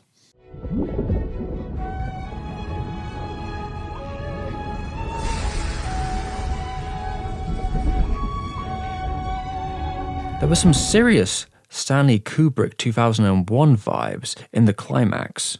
Was that intentional? Maybe not consciously, but then when I first put the rough cut together, I was actually thinking it was very 2001. It wasn't a conscious effect, but 2001 is one of my favourite movies, so it probably seeped its way through into my work. This movie took more time than usual, especially with its CGI work. The budget was actually 4 times what you'd see for a 4C production, and it had a 5-year production height, which probably didn't help. It would be nice to praise the work wholesale, but there's a cost to this kind of stuff, and that's what we need to talk about now. Let's start this off with someone called Mr. A. He used to work at 4C. He was a company employee. He was on a salary. He was there during the production of Children of the Sea, and he got into a bit of a skirmish with the studio, let's say. He actually had to get a union involved, the Black Company Trade Union, because they were refusing to pay him. He had worked what he alleged to be 100 hours of overtime a month. And he'd also stated that the company had made it incredibly hard for them to track their overtime and track their hours to make it more difficult to claim. They said that his contract was a fixed hour contract, thus he would not be paid overtime. Now, Mr. A also alleges that many people at the studio who are also salary workers were working maybe 200 hours of overtime per month. Now, let's allege here, all right, so let's break it down, right? Mr. A says he's working 8 hours a day. We can assume he's working 6 or 7 days a week, depending on what time it was in the production. He has an hour break. That's 9 hours a day that he's at work. 9 hours times 6 or 7. You do the math there. That's a lot of hours a week. And now put on top of that the extra 100 hours. Now, how much does he get paid as a salary worker at his fixed rate? Well, I think it's around $22,000. Give or take. It's not really a great rate when you consider the amount of extra work that's going into it. Now, Mr. A had said that he'd never heard about this idea of a fixed contract. It was never brought up to him in the past. Also, it's worth mentioning that as a salary worker within the studio, he has more power than most people. Most people who work at animation, they're freelance. They don't even have a contract or things that come with that, like the benefits that come with working at a salary job. They got nothing, effectively. So these kind of defenses against those people probably wouldn't even work. So when the union gets involved, right, things start to change. Now, this wasn't anything fancy. The union actually had to crowdfund the legal department fees to actually get up the case against 4C. But as soon as they came at 4C with a lawyer, suddenly things started changing. 4C miraculously was able to pay Mr. A quite large sum of money out of nowhere, which they also originally alleged that they don't need to pay him. And that money they didn't owe him suddenly ended up in his bank account. And that money was $26,800, basically almost beyond a year's worth of salary for the man. That was just stolen from him. And it is to come to assume, if what Mr. A says, that's the same for many people who worked on the productions. Obviously, they didn't want the legal account to happen, because if it did, they wouldn't have to pay just one person's salary. Likely have to pay the whole company's salary. And that's pricey. This is all just pretty messed up, quite frankly. So with the long production time, the extreme art style, and the infamous amount of overtime people were working, it's kind of mires the whole idea of the production, because while Children of the Sea is a beautiful thing, it's also kind of an ugly thing under the skin. A lot of the staff were very young and probably didn't have a lot of control in this factor. And it does make me wonder about how much I should say in favor of it, because in the end of the day, I suppose the ugly factor of a lot of this is that I don't imagine 4C are much better than most of the studios in Japan. These artists aren't even going to get royalties on it. It's not even like they're suffering and possibly damage to their wrist that would have likely happened during that time. Is going to see them any like pennies in the future. That's not happening. But it does make you feel as someone like on the crossroads that you don't really have much power regardless. Because if you buy it, then, well, it's not like any of that's going to the animator anyway. And I suppose it's not like 4C's going to change its methods if you don't. Maybe the nicest part of the story is that, like, it looks like having a union really did work for those who actually are a salary worker, which, again, in the industry isn't very many people. And the sad factor of a lot of it is I don't even think this will be remembered over, like, the actual piece. This will just become a byline in the end of it. You know, when anime boomers talk about this, they're not going to be talking about like, oh, you hear about all the abuse and unpaid wages that happen? No, it'll be like, well, you know how it used to be. They don't make anime like they used to. I mean, do you ever see Children of the Sea? Truly, 2019 was a golden age for animation, and they don't like making them any like that anymore. And it's like, well, to be fair, they never really did make them like Children of the Sea. It's kind of its own breed. And maybe there's a good reason they didn't make them like Children of the Sea. It does feel, in a way, like 4C went too big, too fast, and they're suffering the consequences for it. Although one of the silver linings from the union's pressure was that they put 4C in a position where they needed to keep up health checks for members of their staff under 35, because this is like required within Japan. And 4C said they'd comply with us, so hopefully, in some ways, since this period of time, maybe 4C has become a better working environment, and at least, you know, they're keeping an eye on the staff members in some way. I'm hoping they're actually paying them too. Populay of the Chimney Town, however you want to say it, it's a transition for the studio from 2D to 3D. And I wouldn't say it's the most graceful either. 4C has a ton of experience in the subject. This is still a project that hasn't quite cleared the landing, let's say. It can be very pretty on face value, and yes, the animation is not quite there yet, but it is adequate. It's not exactly what we'd call like Loop on the first levels. Yeah, I'd certainly say inconsistent is what I would call it. There's definitely great stuff in here, you know, the opening sequence especially. Although, like, the character acting is probably on the lowest level, and it sort of gives an impression of, like, the Emperor's New Clothes in comparison to everything else, which is on such a high caliber. And one of the most obvious outlines probably is the dance sequence, which feels very, like, awkward in between. It's just not quite good enough to be as impressive as I think they feel it should be. Like, if you're going to do a Halloween level dance sequence, you better be on the Jack Skeleton levels, is what I'm saying.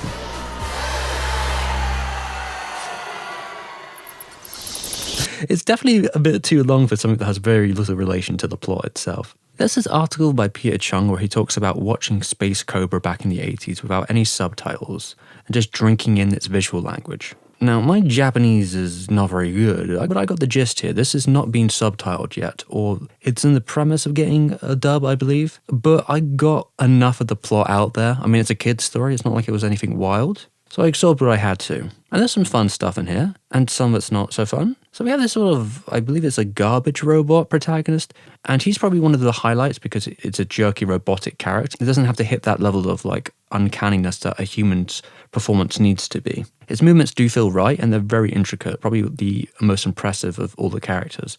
And sometimes the scripting and the boarding does like to play with stuff. There's a 2D platforming section, which I thought was quite interesting and playful. and other sequences that push harder. I do like some of the impressive displays of character action during the mind cart sequence. It's probably in the mind cart sequence that I would say there's the most impressive stuff, which is towards the beginning of the film. It's just two characters doing strange stuff in a weird cart, and the animation is just going insane. It's so fast and technicolor. It almost feels like a 3D amusement park ride, and I'm very much into the aesthetic, quite frankly. And for what I could tell, the story isn't exactly groundbreaking. I've seen a little bit from the interviews, and I think I got the general gist of it. Something about prejudice and an unlikely friendship, coming of age, sort of becoming a hero storyline. Everything you expect for 80 minutes. In fact, I may have saved you a lot of time here.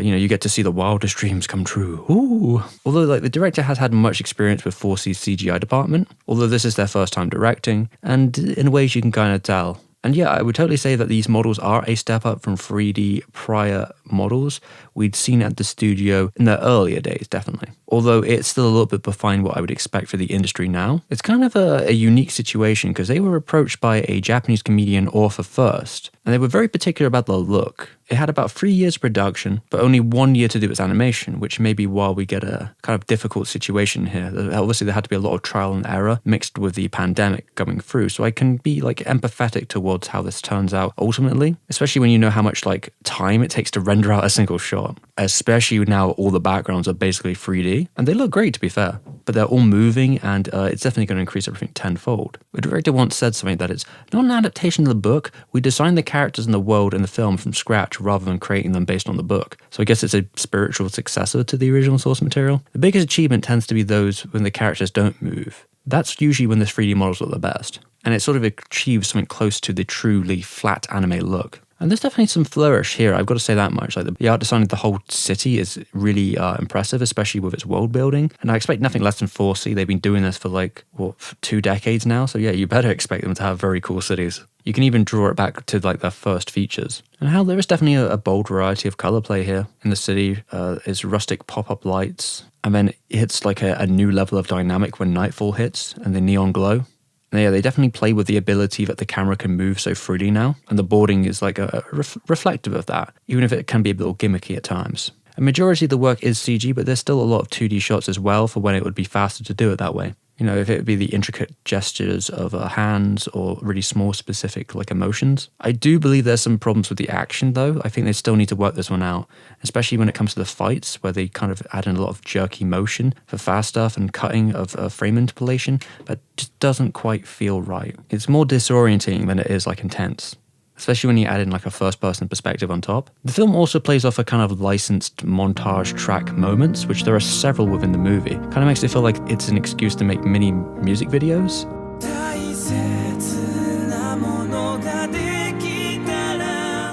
Though yeah, I suppose this has kind of been a trend in kids' films, even in the West, for a long time as well.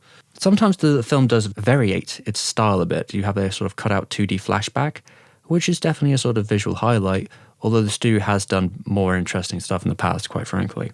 Overall, there's definitely a lot of craft on display, but I'm not in love with the final product. Maybe I would have got more out of it if I could listen to it translated, but I don't know, I doubt it. The movie does lead to an interesting crossroads for the Studio 4C. It made about $21 million on its opening last year in Japan, and that's not even taken its gross since or its worldwide thing. So this is probably a success for the studio, maybe one of their bigger ones considering. But it does worry about the future of their trajectory, especially when I compare this to the prior work. So for example, the year before Children of the Sea, which basically outmatches Chimney in every regard, and especially when it comes to its 3D implementation. The closest thing I can sort of look to as a comparison point might be something like Utopia, which was a short made as a training exercise a couple years prior. Nothing says a kids project like Nuclear Annihilation, but that's the most fun we can have here. In the same way, there's some good perspective and strong colours. For a variety of moods, for its setting, this shot has some fun perspective, strong colours, and it's in a good setting overall. But it does have a sort of level of creativity that the studio is known for, and it shows that really 2D is king for 4C. The true dynamic of the studio has always been merging those two worlds together. We can also see the next film, as well as this one, are still on the festival circuit. The new movie comes from the prior Children of the Sea director. Even if it looks to be a smaller affair, it's been very well reviewed, and I imagine it will be a great little film, even if it's supposed to be a bit more of a family sort of affair, which makes me worried about the direction and philosophy of the Studio 4C. Perhaps their original intention is now dead. That isn't to say 4C hasn't done everything, but Tanaka always wanted the studio to be about showing the true potential of adult animation. 4C has always been pragmatic, you got to pay those bills. They've done countless ads over the years and even some fun stuff lately, like the biggest Google homepage game ever. But after Morimoto left, I gotta say the studio changed, and I'd say not for the better. Unfortunately. When I was working there, most of the people in the studio were there because of Koji Morimoto. They wanted to work with him because they were influenced by him somehow. That gathered a certain type of people there. But now he's gone, so the people who are there now, they gathered because they want to work with Studio 4C's producer, Eiko Tanaka. I don't want to see 4C become Amuyu Watanabe's just production house with a couple kids' films sprinkled in. I think it goes against the philosophy that they started with those adult films. And if that's the case as well, I don't necessarily want to see them doing them if it's going to lead to more scandals like the Children of the Sea stuff. Like, I want them to treat their staff well. I want it to be a happy environment to work in, or you're not going to keep that staff, I'm sure. Well, in this industry, who knows? And I don't really know what the future holds for the company. So, to try and leave it on a bit more of a positive note, I'll leave it here with this Koji Morimoto quote. He may have left the studio, but he still was at the very heart of it.